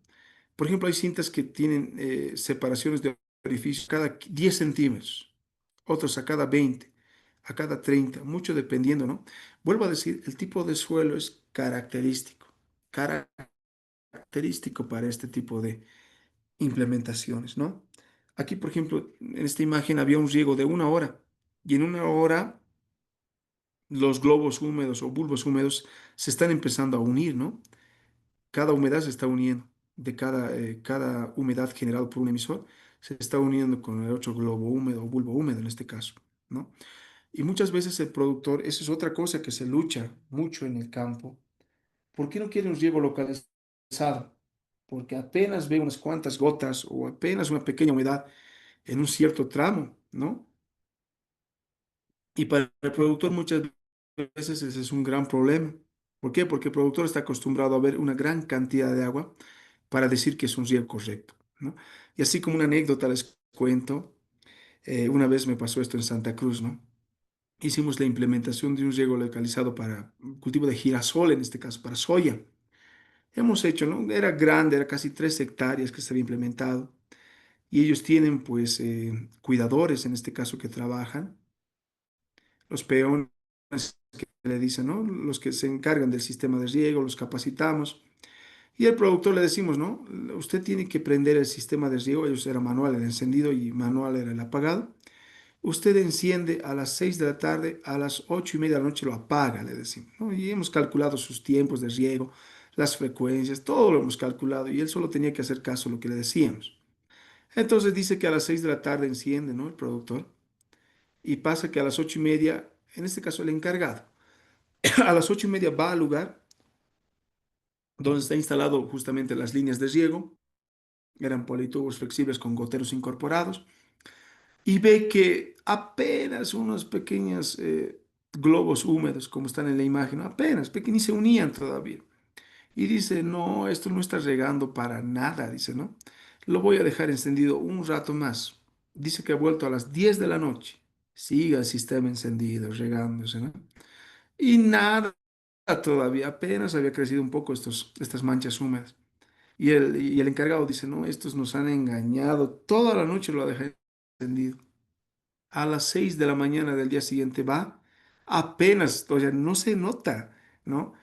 Y apenas ingresa a la parcela y se hunde, dice, ¿no? Entonces se había saturado todo el suelo. Se ha perdido ese cultivo. Era un caos tremendo, ¿no? Es por eso, mis estimados, que, ¿por qué les cuento esto? Cuando hacemos riego localizado hay que ser bien cuidadosos con el tema del tiempo, las frecuencias que vamos a usar, el diseño que implementamos en el lugar, ¿no? Porque todo tiene que estar calculado en base al cultivo que tenemos, al tipo de agua que tenemos, al tipo de suelo que tenemos. Y entonces lo que ustedes se proponen en un diseño se debe cumplir, ¿no? Aquí no hay, les regaré un poquito más o les regaré un poco menos, no. Son cuestiones que ya hay que ver en temas de suelo, clima, cultivo. Entonces, muchas veces no se va a ver por el tipo de textura que tiene el suelo, completamente húmedo o mojado. Por ejemplo, a ver, aquí tengo una imagen. A ver, voy a adelantarme. Por ejemplo, esto es en Cochabamba, ¿no? Aquí parecía que toda la línea, todo el surco se ha mojado, porque las humedades se juntaban rápidamente, ¿no? Pero hay sectores donde apenas ni se nota el tema de la humedad. pero adentro se está regando bien para los cultivos. Entonces, hay que tener mucho cuidado con el tema de texturas, ¿no? Y el tipo de suelo que tenemos. Y con el tipo de emisores que estamos usando igual, ¿ya? Esto es lo común, una línea para dos tipos de producción y está bien porque el globo húmedo que se va a generar, y eso es bien importante cuando vamos a hablar de diseño hidráulico, ¿ya? A la siguiente semana, en los cálculos que vamos a hacer, el tema del globo, del bulbo húmedo que se va a generar dentro del suelo, ¿no? Que tiene que abastecer para la zona radicular de ambos cultivos, ¿ya? Y eso mucho depende del tipo de suelo, vuelvo a decir. Estas son las cintas de Nanjai, por si acaso. Estas son de 15.000, ¿ya? Es una de las cintas que se está comprando, vendiendo mucho, porque son cintas que son de 16 milímetros, son bastante duras y te aguantan bien. Pero eso no significa que no tienes que hacer un cuidado, obviamente. Siempre hay que hacer un mantenimiento, un cuidado del lugar, porque si no, igual vamos a tener problemas, ¿no? En el lugar. Ahí está, eso era en producción de cebolla, por ejemplo, ¿no? Ahí están las líneas, por ejemplo, los puntos emisores, con vista arriba siempre, para el tema del riego, y la humedad se va juntando. Eso es lo que quería decir. O sea, esto se va juntando, ¿no? Conforme al tipo de suelo que tenemos, pero en algunos casos se ve todo húmedo, como si lo hubiéramos regado por inundación, y en otros apenas se ve una pequeña mancha húmeda, ¿no? Como en este caso, por ejemplo, solo se ven manchas, pero son suficientes para el tema de la producción. Ya esto es en zanahoria igual, también se puede hacer por surcos con ese tipo de producción. Lo que les he mostrado en Cochabamba. Ahora, una de las grandes preguntas, por ejemplo, que me hacen, no sé si ustedes también se hacen esa pregunta, es cuántos metros debería ser una línea de riego, lo adecuado o lo ideal para el tema de pérdidas de presión.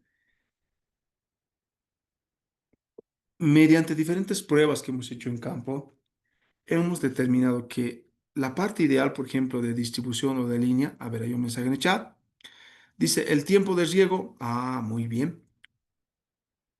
El tiempo de riego, cuando hablamos de riego localizado, mis estimados, debe ser de mayor frecuencia, ¿ya?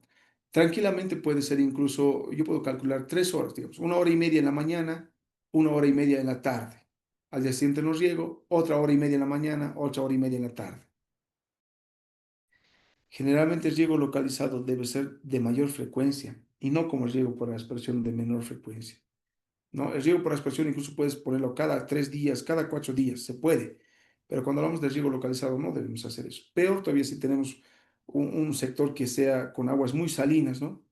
Porque aquí se debe añadir el tema del lavado incluso, para que toda sal sea arrastrada a una parte, una profundidad mayor a donde abarca la zona radicular. Entonces, cuando hablamos de riego localizado, las frecuencias deben ser mayores, incluso mañana y tarde se debería regar. Un día se puede descansar y otra vez mañana y tarde se debe regar, ¿no? Esos son los tiempos y frecuencias si hablamos, por ejemplo. Pero vuelvo a decir, mucho depende del tipo de cultivo, del estado del cultivo. No es lo mismo regar un cultivo en la etapa inicial que en la etapa media, por ejemplo, ¿no? O de desarrollo en este caso. Se debe hacer un diseño agronómico, vuelvo a decir, para cada etapa de crecimiento del cultivo. Entonces, les decía, miren aquí, por ejemplo, todo húmedo, o sea, es como si le hubieran echado agua, ¿no? Dentro del surco, en el mismo surco, pero todo se empieza a juntar. Eso es cuando se tienen suelos muy bien preparados, ¿ya?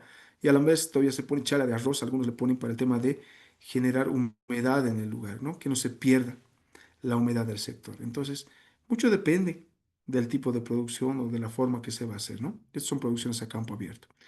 Algo que es bien interesante igual mostrar es esto, mis estimados. Miren, cada cierto tiempo estas líneas. Hace rato les decía, antes que se me olvide, en temas de investigación, por ejemplo, de las distancias, habíamos hablado, un límite que hemos encontrado nosotros ideal son 30 metros de longitud. Es decir, yo debería poder tender 30 metros de una cinta o de un tubo, ¿no? Y luego de esos 30 metros generar otra tubería secundaria para volver a abarcar otro, ¿no? En caso de temas de pérdidas de presión. Pero no significa que el 30 es límite, ¿no? Yo les estoy diciendo que 30 metros es ideal. Menor a 30, tranquilamente trabajas. Una línea de 30 metros sería lo ideal. Pero pasado el 30 no es que no pueden trabajar, sí se puede, pero ya se genera mayores pérdidas de presión en los últimos emisores. Y si ustedes hacen una prueba de evaluación técnica, por ejemplo, de uniformidad de riego dentro de esas cintas, van a ver que los últimos, los caudales que emiten es mínimo. Las presiones también son mínimos, los bulbos húmedos se van a reducir y el tema del riego va a presentar una mala uniformidad ya. Vuelvo a decir, no estoy diciendo que no se puede más de 30, pero se recomienda que sea como 30 metros máximo en una implementación. Luego se debería implementar otra línea, otra tubería secundaria con otros 30 metros si tenemos, digamos, parcelas largas. Pero obviamente esto genera costos, ¿no ven? Genera costos implementar un nuevo portarregante para otras líneas, ¿no? De riego. Entonces, vuelvo a decir, 30 metros es lo ideal, pero nosotros hemos implementado hasta 50 metros. Lo hemos hecho, se ha implementado 50 metros, pero vuelvo a decir, los últimos 20 metros sufre una menor uniformidad de riego. Ahora hay que ver también qué tipo de cultivos tenemos, ¿no? Porque algunos son muy sensibles al estrés hídrico, entonces en ese caso habría que tener cuidado de implementar o de garantizar una buena uniformidad, un correcto caudal y presión al final de esas parcelas o surcos de producción en este caso, ¿no? Entonces, eso, mis estimados. Ahora les decía, cuando implementamos este tipo de tuberías, no es que toda la vida, por más que tengamos un filtro, no es que no debemos ocuparnos, ¿no? Cada 2 semanas, incluso, me animo a decir, o incluso cada semana, de igual manera, todas las líneas, ¿no? O terminales se deberían descubrir, destapar, para limpiar, ¿no? Unos 15 o 20 minutos que salga el agua de cada línea y miren cómo sale. Sale de esta manera, ¿no? Hasta que otra vez se vuelva clara, limpia el agua y volvemos a tapar esas líneas. Ese mantenimiento se debería hacer constante, por lo menos vuelvo a decir, cada 2 semanas, o bien cada semana sería ideal, o cada vez que limpias el filtro también deberíamos limpiar los terminales, ¿no? O las salidas de las tuberías.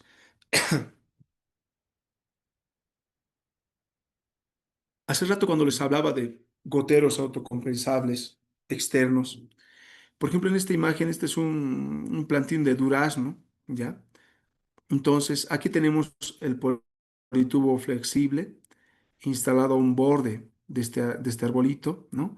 Ha sido un plantín recién trasplantado. Eso tienen que tener mucho cuidado. Les decía a un inicio, ¿no? Del módulo, que cuando hablamos de riego localizado, siempre es bueno implementarlo en un cultivo nuevo, recién trasplantado, no en un cultivo que ya haya tenido años trabajando con riego por inundación. Lo único que vamos a hacer es generar estrés hídrico, ¿no? En este caso, por ejemplo, esta plantita que ha sido recién trasplantada es instalado un sistema de riego localizado. Tenemos una línea flexible, un politubo flexible. Esto no tiene goteros por si acaso, ¿no? Es un politubo flexible o una manguera ciega de 16 milímetros que se instala al lado de cada árbol, de cada plantín. Y sobre estas se instalan los goteros autocompensables. En este caso yo tengo un microtubo de 4 milímetros con su conector. Este gotero autocompensable es movible, ¿no? Puedo moverlo de un sector a otro sector. En este caso, para un plantín pequeño estoy poniendo dos goteros autocompensables de 4 litros hora. Entonces, en una hora se riega 8 litros.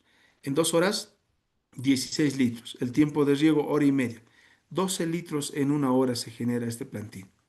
En su primera etapa, cada día por medio, ¿no? Pero cuando la planta va creciendo, obviamente requiere mayor cantidad de agua. Lo que yo puedo hacer es, si no quiero usar tiempos de riego mayores de 4 horas, 5 horas, aquí tranquilamente puedo implementar otro microtubo y gotero, otro microtubo y gotero, tener cuatro, ¿no? Goteros autocompensables que pueden rodear incluso esta planta. Entonces, así van trabajando con los goteros autocompensables. No quiero usar dos, tranquilamente se anula, ¿no? Mientras la planta crece, incluso he visto a 6, 8 goteros autocompensables que le ponían alrededor de la planta, ¿no? Para una correcta distribución. Otros lo que hacían es poner los politubos flexibles con goteros y rodear al árbol, ¿no? Haciendo conexión a esta manguera ciega sin goteros. Entonces son técnicas que podemos usar, ¿no? Ahí está la forma donde estos dos goteros están empezando a distribuir agua en el lugar, ¿no? Ahora otros le ponen pequeñas pajas, es cierto, para no generar huecos en el lugar, pasa, ¿ya? Y que tenga una buena distribución de la uniformidad del riego, ¿no? Entonces, manejar estos goteros autocompensables, vuelvo a decir, sería más para frutales ¿ya? Lo hemos hecho para café, para cacao, pero es más para este tipo de cultivos. Si queremos hablar de cultivos anuales en surcos, es mejor usar las líneas flexibles con gozables por el tema del desnivel en el terreno, ¿no? Entonces, eso, mis estimados, quería compartirles ahora, ¿ya? Y también, eso es si es que hablamos del tema de goteros y cintas de goteo. Pero dentro del riego localizado hay un grupo también que es muy importante hablarlo, y es el tema de los nebulizadores. Esto, por ejemplo, lo llaman microdifusor o nebulizador. Otros lo consideran dentro del grupo de riego por aspersión, ¿no? Pero lo correcto sería llevarlo al tema de riego localizado, porque los diámetros que genera son 50 centímetros, máximo he visto 1 metro, en mejor de los casos. Esto permite, ¿no?, hacer una distribución. Incluso su implementación ya no es de abajo arriba, es de arriba hacia abajo, ¿ya? Y estos generalmente usan para el tema de almácigos, por ejemplo, para el tema de germinación, o bien para generar humedad relativa en un determinado ambiente, ¿no? Su instalación, vuelvo a decir, es de arriba hacia abajo. Una desventaja de estos son los más económicos en el mercado. Actualmente creo que cuestan 2 bolivianos, 2,50, ¿no? Cada nebulizador. Pero su desventaja es como esta imagen se instala de arriba hacia abajo, ¿no? eh, con igual microtubos de 4 milímetros. Todas estas boquillas de estos microdifusores o microemisores son de 4 milímetros, es algo ventajoso. Entonces, todas sus boquillas de ingreso, ¿no? Entonces, se implementan de esta manera, pero una de las desventajas que tienen estos nebulizadores es que no tienen una válvula antichorro. Por eso aquí en la imagen que estoy mostrando tenemos el microtubo, ahí está el nebulizador colgado. Y sobre el nebulizador tenemos una tubería, ¿no?, que le hemos puesto para dar un contrapeso al nebulizador. ¿Ya? Es simplemente un contrapeso. En cambio, hay otros nebulizadores, como al lado derecho pueden ver, que ya tienen un accesorio, un antichorro incluso ya tienen. ¿Qué significa?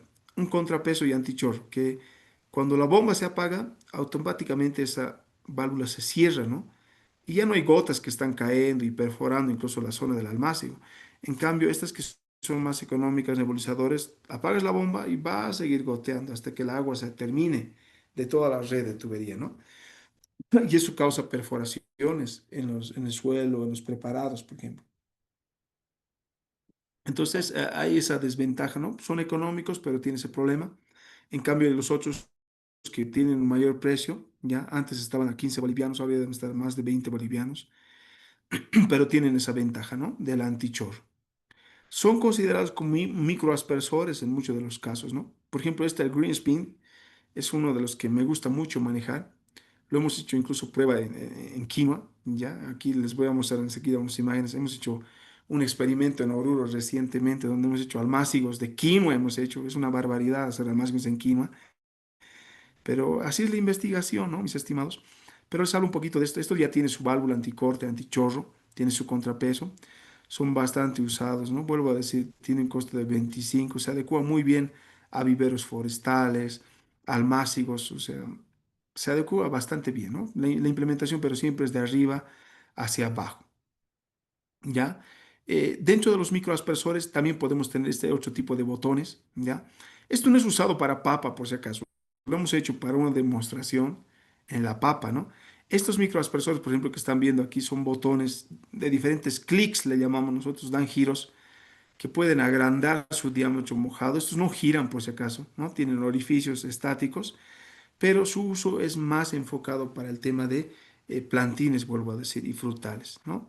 En aquí ya no necesitarías implementar 2 goteros, 3, 4 goteros, como les he mostrado hace rato alrededor de la planta. Sería necesario un solo microaspersor, ¿no? Que genere un diámetro mojado de 1 metro, o bien dos puedes poner a cada lado del árbol y listo, ¿no? Sus costos, por ejemplo, están entre 2 bolivianos, son accesibles el tema de su uso. Por ejemplo, este Plasgot igual son de procedencia española, ¿no? Y esa es la manera que se instala.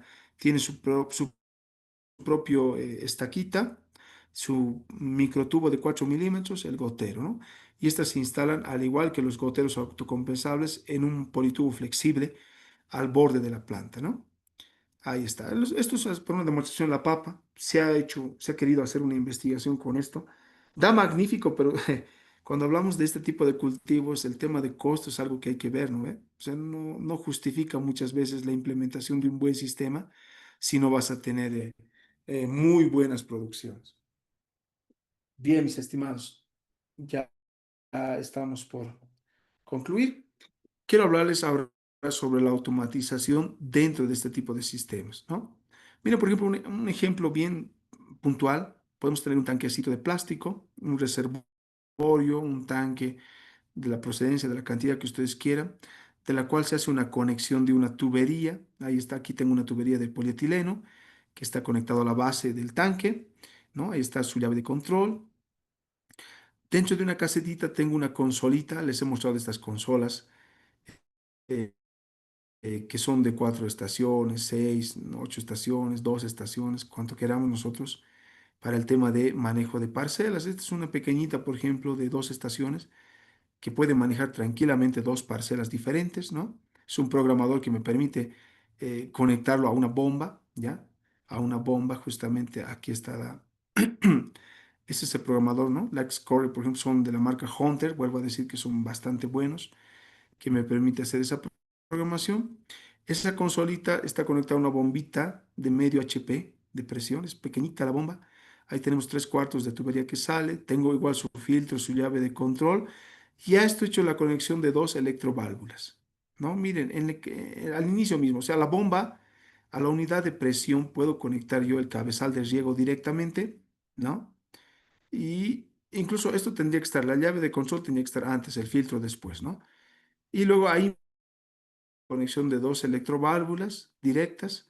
Las electroválvulas están conectadas y la bomba está conectada hacia la consolita que tengo aquí, ¿no? Que les mostraba a un inicio.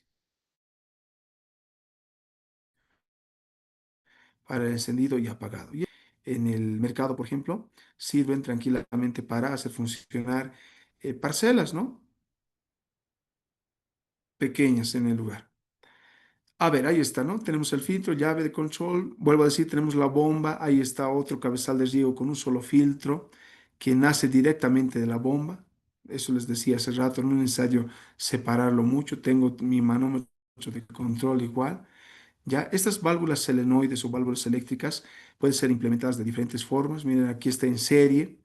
Tengo de la bomba, del cabezal, tengo la bomba instalada, el cabezal y de ahí tengo 4 salidas con electroválvulas, ¿no? Para cada carpa solar, para cada superficie de riego puede ser esto.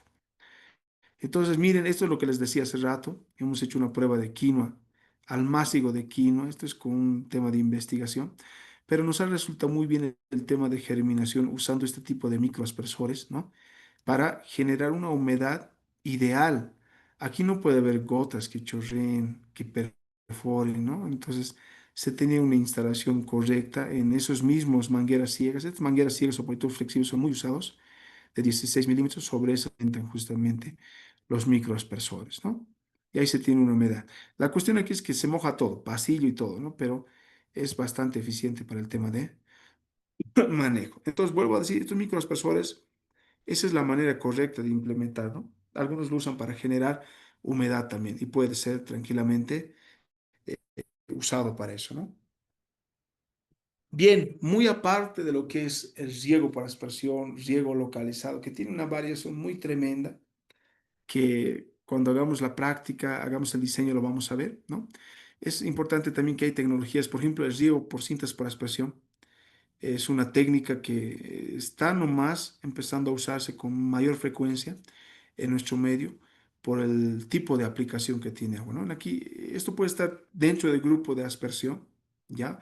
Pero también puede estar como un riego tipo localizado, pero va más al riego por aspersión por la forma, ¿no? que aplica.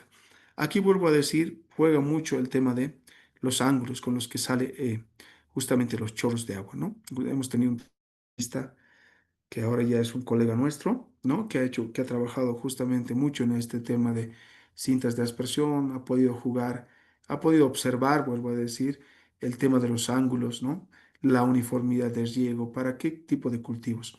Estas cintas de aspersión se adecuan mucho para cultivos de bajo porte, eso es bien importante, porque ya cultivos de medio metro, 1 metro de altura ya van a tener dificultad, se tiene dificultad para hacer este uso, ¿no? Entonces, Para una etapa inicial es bastante eficiente, incluso la forma de aplicación o distribución del agua en el lugar, ¿no? Bien, mis estimados, con eso hemos terminado justamente toda esta parte teórica. Si alguien tuviera alguna consulta, estoy presto a responder. Adelante, por favor, o bien al chat. Estoy Hola, atento a lo que ustedes digan. Adelante, adelante. ingeniero, buenas noches. Tengo algunas Buenas noches. consultas, ingeniero, con relación Adelante. a los goteros autocompensantes y compensantes. ¿Podría explicarnos cuál es la diferencia? Y otra cosita Ujú. más, nos ha hablado sobre el sistema de riego por goteo. Yo, o es que he entendido mal, ayuda a controlar la salinidad. Eso también podría aclararme. Otra consulta, o más que consulta, una petición es, ingeniero, pedirle tal vez alguna bibliografía sobre el tema de la automatización de los sistemas de riego tecnificado o localizado en este caso, ¿no?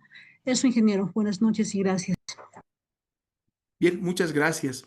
A ver, para responder, primero hemos hablado de los justamente del riego localizado, goteros autocompensantes, autocompensables, lo dicen así, y también las cintas de goteo autocompensables.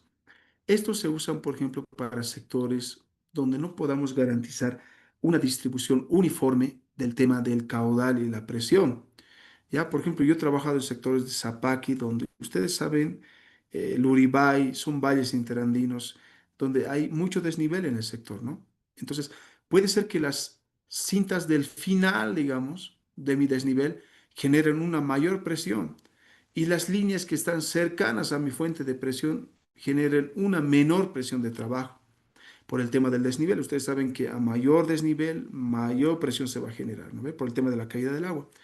Entonces, en esa situación, por ejemplo, es muy óptimo usar el tema de goteros autocompensables o cintas de goteo autocompensables porque compensan justamente esa diferencia de presión y de caudal existente en el lugar, producto ya sea del desnivel, donde si no usan, por ejemplo, un gotero autocompensable, ¿qué va a pasar? Las líneas que están abajo, a una mayor pendiente en la parte baja, van a generar una mayor presión, el chorro de agua, incluso ya no va a salir como gotas, van a salir chorros de agua de los goteros, ¿no? O sea, como un chisquete va a empezar a pasar. En cambio, los goteros que están en la parte alta, cercanas a la fuente de presión, van a ser apenas, ¿no? Pequeñas gotitas. Entonces hay una variación tremenda. Es por eso que se prefiere usar, digamos, accesorios autocompensantes o autocompensables que regulen esa diferencia de presión. Ahora, tampoco es decir, ¿no? Tengo 20, 30, 40 metros de diferencia, ¿no? Y eso me va a autocompensar. No. Generalmente son desniveles, pero que no son muy pronunciados, ¿no? Pero nos ayuda de alguna manera. Es decir, 4 litros hora. Ustedes saben que la relación caudal-presión es mayor presión, mayor caudal, ¿no ven? Mayor presión de trabajo, mayor caudal de trabajo, eso lo hemos visto. Entonces, eso pasa, digamos, en el riego localizado.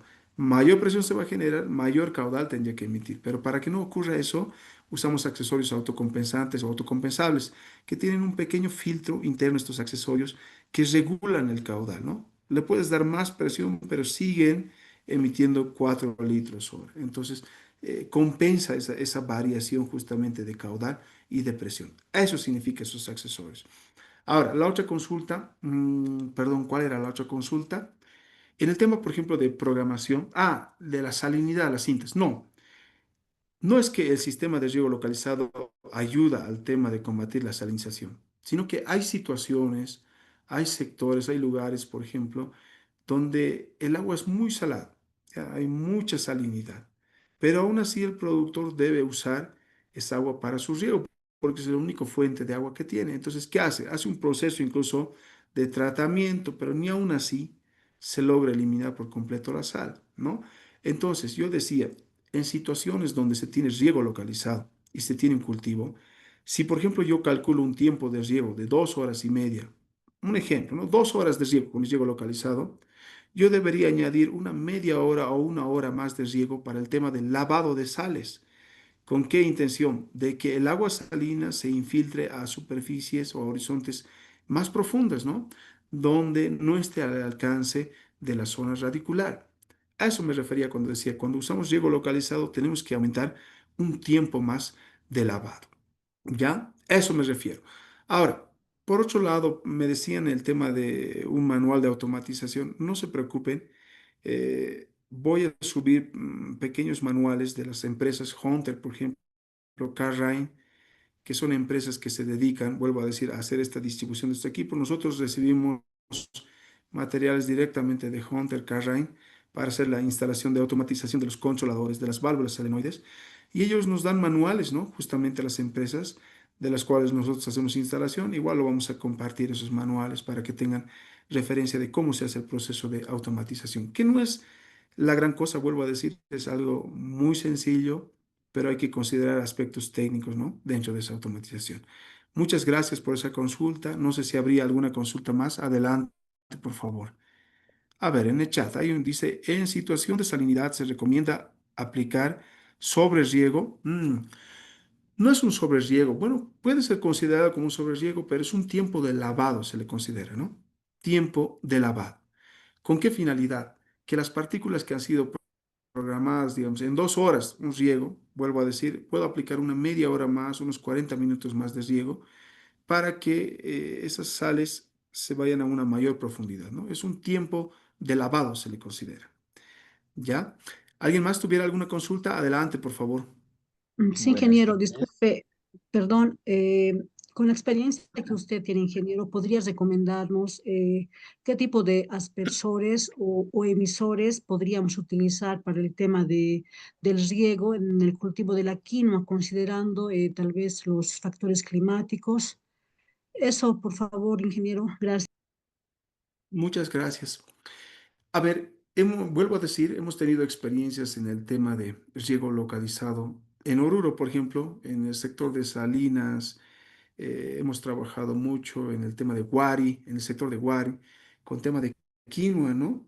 Y justamente con el riego, hemos dado una primera etapa. Nosotros hemos hecho almácigos de quinoa, ¿no? La verdad, les mostraba unas fotos para el tema de la producción, donde hemos hecho con microaspersión, donde las gotas son finas para el tema de crecimiento.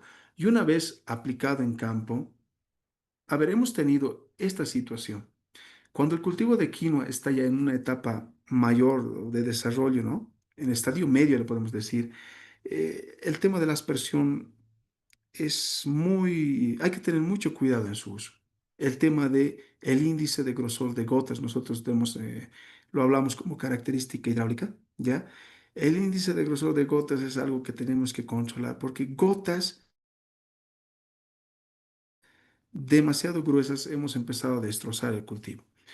Nosotros, por ejemplo, hemos usado los mini wobblers, ¿ya? En temas de producción de quinoa, pero vuelvo a decir, en la etapa de crecimiento, en la etapa inicial y de desarrollo, hemos usado los mini wobblers, pero estas han sido usadas, por ejemplo, a una presión de trabajo de un bar, ¿ya? Justo me generaba un índice de grosor de gota ideal para el cultivo de la quinoa, hasta cierta etapa de desarrollo. Luego ya no hemos usado los microaspersores, los aspersores mini wobblers, por ejemplo, porque luego empiezan a generar impacto, ¿no? Con el mismo crecimiento de la quinoa. Otro aspecto que hemos hecho prueba han sido las cintas de aspersión. Pero vuelvo a decir otra vez en la etapa inicial y de desarrollo, las cintas de aspersión. ¿Por qué las cintas? A una presión ideal, las cintas generan como una neblina y a la vez una humedad fuerte dentro del suelo, ¿no? Y se han generado capas de 10 centímetros de profundidad, lo cual en la etapa inicial estaba magnífico para el tema de la producción. El gran problema es poder usar un sistema de riego ya en la etapa media, ¿no? Cuando ya la planta está grande de quinoa. Ahí ha sido nuestro problema, ¿no? Porque cuando hemos empezado a usar aspersores de impacto, por ejemplo, hemos causado daño. Lo que yo podría decir es, hay una investigación que estamos haciendo ahora, recientemente, justamente con el uso de estos mini wobblers y los wobblers, pero con las boquillas mínimas, ¿ya? Y con un tiempo de riego igual mayor, 3 4 horas. Eso es lo que no quiere mucho el productor, 4 horas que esté regando, pero es la humedad que se necesita, ¿no? Entonces hemos usado, pero a una mayor altura de 1,5 metros para ver el modelo de distribución y el efecto que va a causar el aquí. Pero vuelvo a decir, decir, los aspersores de reacción son los que sinceramente más están adecuando a los aspersores de impacto. Aspersores de impacto no recomiendo para nada en la quinoa porque hemos tenido problemas muy tremendos, ¿no? En cambio, los aspersores de reacción, aquellos que son de baja presión, se han empezado a adecuar bastante bien por el tipo de distribución. Pero vuelvo a decir, lo importante es que generes la presión de trabajo ideal. Puedes comprarte el mejor aspersor de reacción, pero no trabajas con la presión de trabajo ideal, va a ser en vano, ¿no? Va a ser en vano. Los índices de grosor de gotas se van a disparar y van a causar problemas en el cultivo. Eso puedo comentarles. No sé si tienen alguna pregunta más, algún comentario más. Buenas Adelante, noches. por favor. Una consulta. Hace un Buenas momento noches. usted dijo de que Adelante. eh, a mayor presión, también mayor caudal, considerando que los goteros más o menos funcionan un bar. Y con las experiencias que ha tenido usted de Ujú, emplazar algunos tanques, digamos, a 3 metros, digamos, no cumple, digamos, la presión ideal. Además, si lo adicionamos ahí un ujú. filtro, entonces va a haber una pérdida en ahí de carga. Bien. Entonces, ¿cómo le ha Ujú, ido en este tema de la parte práctica? Porque en la parte teórica, como se calcula un bar y punto, lo metemos y nos entregan así los proyectos, como que estuviese funcionando en papel, pero en la práctica a ujú. veces funcionan estos temas. ¿Cómo le ha ido en la práctica este tema cuando funciona, cuando estaba, digamos, a 3 metros de altura el tanque y, digamos, con un filtro más ahí de anillas? El tiempo de riego se ha alargado Ujú. más respecto al cálculo, como eso se puede reajustar ya en la etapa de producción en este caso. Muy bien, muchas gracias. El tema de implementación en el campo es tremendo, ¿no? A ver, yo les comentaba al inicio. Tú pones un tanque de 2 metros de altura, un tanque de agua, al lado de la carpa solar y la carpa ya está empezando a regar, ¿no? Justamente por la altura del agua. Eso se llama presión manométrica, por ejemplo, o presión hidrostática, decimos, ¿no ve? La altura del agua que tiene, la cual se vuelve después presión hidrodinámica, en este caso, en movimiento. Pero lo que hay que considerar, lo que ahorita hemos visto en el tema de práctica, les decía hace ratito, ¿cuánto es la línea, la máxima línea que se puede implementar, por ejemplo, el largo de una cinta de goteo en temas de campo y con una buena producción?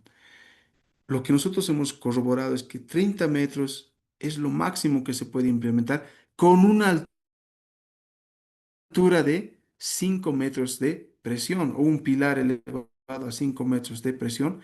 30 metros generas como máximo. Luego de esos tener una mala uniformidad, ¿no ve? Ahora, las cintas de goteo, por ejemplo, o sea, el tema de las características hidráulicas es importante, así como de los aspersores hemos visto caudal, presión y diámetro mojado, las cintas de goteo también son presión de trabajo y caudal, ¿no? Ahora, las cintas de goteo son bien específicas, te generan 1 litro hora, por ejemplo, cada gotero, o bien medio litro goterito cada emisor en una cinta de goteo medio litrito o 1 litrito, eso debería generar, ¿no? La presión ideal para eso, según experiencias, 3 metros. No pongan menos de 3 metros. 3 metros de altura, un tanque elevado, y todavía debe tener la altura del agua, que se vuelve presión manométrica, es decir, presión hidrostática, perdón, se vuelve, ¿no? Entonces, genera una mayor presión. Entonces, hay que tener ese cuidado de la relación, por ejemplo. Hay proyectos que sí, justamente yo he visto, que me presentaron, ¿no? Ponían a 1 metro de altura su tanque de agua. 1 metro de altura. Y el tanque también mide 1,50. Que el tanque estuviera lleno de agua, más la altura de la plataforma es 2,5 metros. Estamos generando una presión hidrostática o manométrica de 2,5 metros, lo cual para la etapa inicial está bien, pero ese tanque va a ir reduciendo agua y va a llegar a un momento donde va a ser medio metro de altura y esto se vuelve 1,5 metros de altura, lo cual no es que no, lo maravilloso de las cintas de goteo es que aunque una presión baja siguen regando, ¿no? Pero no es la presión ideal. Es por eso que nosotros, después de una instalación de sistema de riego, tanto aspersión o goteo, hacemos la evaluación técnica, hacemos la prueba de uniformidad, que también este módulo va a ser en la última semana, que es bien necesario. Ahí se van a dar cuenta que no es, o sea, a nuestra vista puede estar regando bien al inicio y al final, pero en realidad la distribución puede estar totalmente mal ¿no? Unos goteros pueden estar más, otros menos, y la uniformidad está completamente mal. Entonces, en temas de presión, yo por eso les he mostrado fotos a un inicio. Miren, para esas carpas que eran de 20 metros por 10 metros u 8 metros de superficie, poníamos tanques elevados de 4 metros, donde nunca se nos ha afectado el tema de la presión. Por la altura mismo, por más que el tanque esté vacío, seguíamos teniendo 4 metros de altura. Y eso es 4 metros de columna de agua. Eso sería 0,4 bares. ¿No ven? O bien un tanque de altura de 5 metros sería 0,5 bares. Ahora, esos emisores, esas cintas de goteo que ustedes han visto, su rango de funcionamiento es de 0,3 a un bar, dice. Tranquilamente de 3 a 10 metros es el rango de funcionamiento. Entonces, yo tengo que poder hacer un diseño donde haga una plataforma elevada que me permita tener un rango de presión entre 0,3 y un bar, por ejemplo. Ahora, ojo, a esto se hace el cálculo de pérdidas de presión, ¿no ve? Y justamente ya desde el lunes vamos a empezar eso. Hacer cálculos de pérdidas de presión en tramos de tubería. No es lo mismo que tú instales una línea desde tu tanque de agua hasta tu parcelita de 1,5 pulgadas. Aquí instales una tubería de 1 pulgada o una tubería de 3/4 de pulgada. Vuelvo a decir, menor es el diámetro de la tubería, mayores pérdidas de presión se generan. Mayor es el diámetro de tubería que tú vas a usar, menor pérdida de presión vas a tener dentro de ese tramo. Entonces, aquí ya viene la lógica, pues yo me voy a poner un pilar de 5 metros de altura, tengo mi tanquecito. Mi lógica es 5 metros de columna de agua, es 0,5 bares. Mi cinta funciona con 0,3 a un bar. Estoy en el rango de funcionamiento. Tengo que poder garantizar hasta el final. Ahora, aquí viene otro. ¿Qué distancia puedo tender la cinta? Vuelvo a decir, según investigaciones y experiencias, máximo es 30 metros de tendido de forma ideal. No significa que no podemos más, pero de forma ideal son 30 metros. Puedes instalar 50 metros de una cinta, tengo entendido, pero vas a tener muchos problemas en la parte final, porque dentro de la cinta también se genera pérdidas de presión. Entonces, mira, mi parcela, mi tanquecito puede estar a 5 metros de altura. Mi parcelita puede necesitar 0,3 bares para funcionar. Esos 5 metros de altura para mí es 0,5 bares de presión. Entonces, ahora tengo que calcular el tramo de la tubería. Vuelvo a decir, cuando yo instalo una tubería de 1 pulgada, como experiencia les digo, 1 pulgada, que es lo que instalan muchos en riego localizado, se genera pérdida de presión. Mi presión a las cintas al inicio llega a 0,2 y dicen, puede estar dentro del rango, funciona desde 0,2, pero al final de los 30 metros, ¿cuánto creen que ya va a ser la presión? Entonces, ahí existe un problema, ¿no? Es por eso que este tema de simulación de redes tiene que abarcar desde la presión, desde tu fuente, cuánto es la presión en tu tramo de tubería y con qué presión está ingresando a las líneas de riego. Entonces, eso te puedo comentar como experiencia, ¿no? Es bien variado, no es decir nomás, yo he visto, como tú me comentas, proyectos donde me presentan, ¿no? Una plataforma de 1 metro le ponen y el tanque elevado ahí y su parcela está a 100 metros de distancia o 50 metros. Yo por ende ya sé que no va a funcionar correctamente. No digo que no va a regar, sí va a regar, pero no va a funcionar con los aspectos técnicos ideales tanto de presión y caudal. Eso, mi estimado, mil disculpas, no sé si está bien o si algo más quieren comentar, pero son situaciones muy delicadas que la verdad es que hay que considerarlo. Peor si tenemos un filtro, porque en un filtro nomás se pierde aproximadamente 0,3 bares en un cabezal de riego, incluso hay 0,5. Hay cabezales de riego que no están bien, con un buen mantenimiento, que se pierde un bar de presión. Un bar de presión, eso es como 10 metros de presión. Entonces, ni pensar, pues si tienes un tanquecito a 2 metros de altura, tienes tu filtro que va a generar unos 0,5 bares, a la parcela ya no va a llegar nada si le pones una tubería de 1 pulgada. Entonces aquí hay un juego, por ejemplo, de altura de presión, o sea, la fuente de presión, el tema del cabezal y el tema de la tubería que voy a implementar hasta mi parcela. Y ahí recién nace todavía las pérdidas que se van a generar dentro o usando las cintas de goteo o los politubos flexibles. Eso, no sé si algún comentario más tuvieran, es muy interesante ese tema. Cualquier duda, consulta, no duden en decirme, por favor. Adelante, no sé si hay alguna consulta más.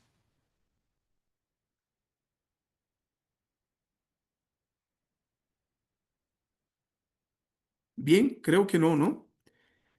Vuelvo a decir, yo estoy presto a responder. Tienen mi número de celular, está en el grupo. Cualquier tema de dudas de aspectos hidráulicos, temas de instalación, accesorios, no duden en decirme, en comentar. Yo voy a responder con mucho gusto a todas esas situaciones, porque vuelvo a decir, es con lo que he trabajado ya muchos años, ¿no? Hemos instalado sistemas de riegos en cada parte de Bolivia, me animo a decir. Entonces, hemos trabajado con esto. Además, proveemos del material. Entonces, mis estimados, muchas gracias nuevamente por su tiempo. Eh, con esto hemos terminado la parte teórica, me animo a decir, las experiencias que se han hecho y los componentes que necesitaba que sepan en este caso, ¿no? Ya desde el lunes vamos a empezar netamente a la parte del diseño hidráulico, ahora sí, en diferentes situaciones, ¿ya? El día de mañana, por ejemplo, subo la segunda actividad, ¿ya? Y va a ser algo muy interesante, vuelvo a decir, les comento un poquito, pero lo voy a describir en la plataforma. Quiero que me saquen, por ejemplo, de un determinado sector, una parcela, las curvas de nivel, ¿no? Las curvas de nivel. A ver, no sé si tengo aquí, voy a intentar mostrarles. Algo parecido a esto quiero, ¿no? Porque generalmente trabajamos con esquemas. A ver, voy a abrir uno.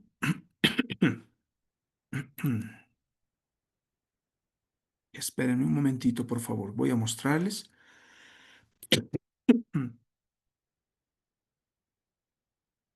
Ujú. Quiero mostrarles esto para que se entienda bien.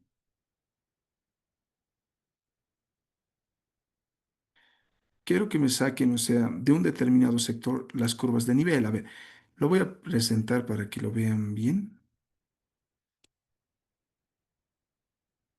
A ver.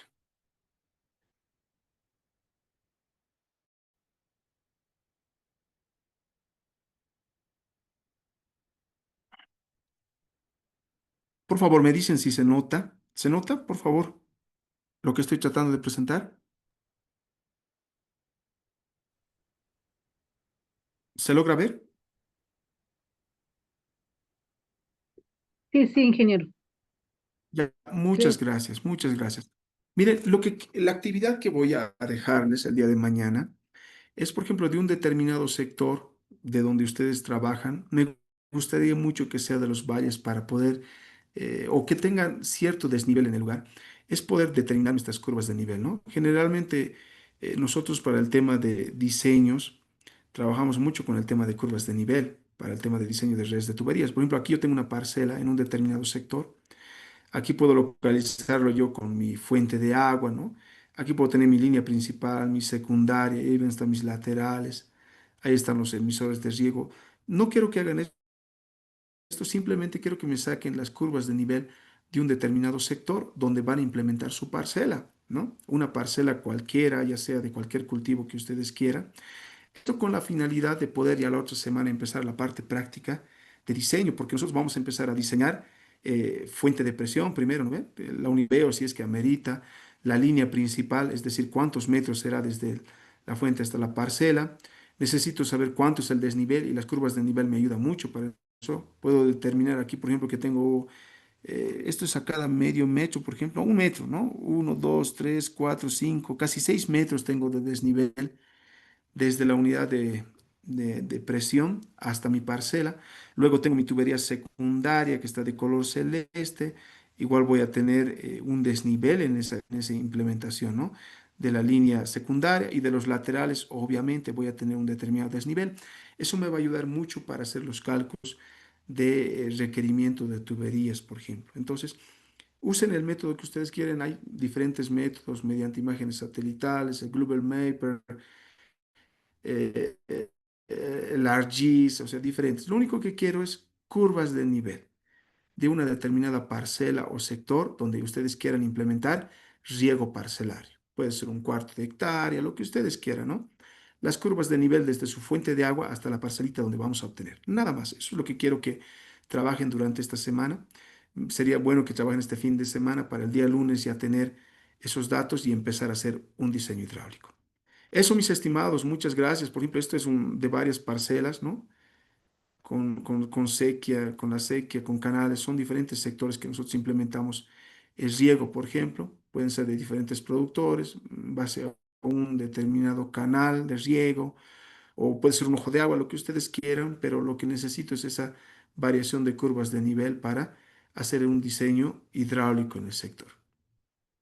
Eso, mis estimados, con eso terminamos nuestra sesión del día de hoy.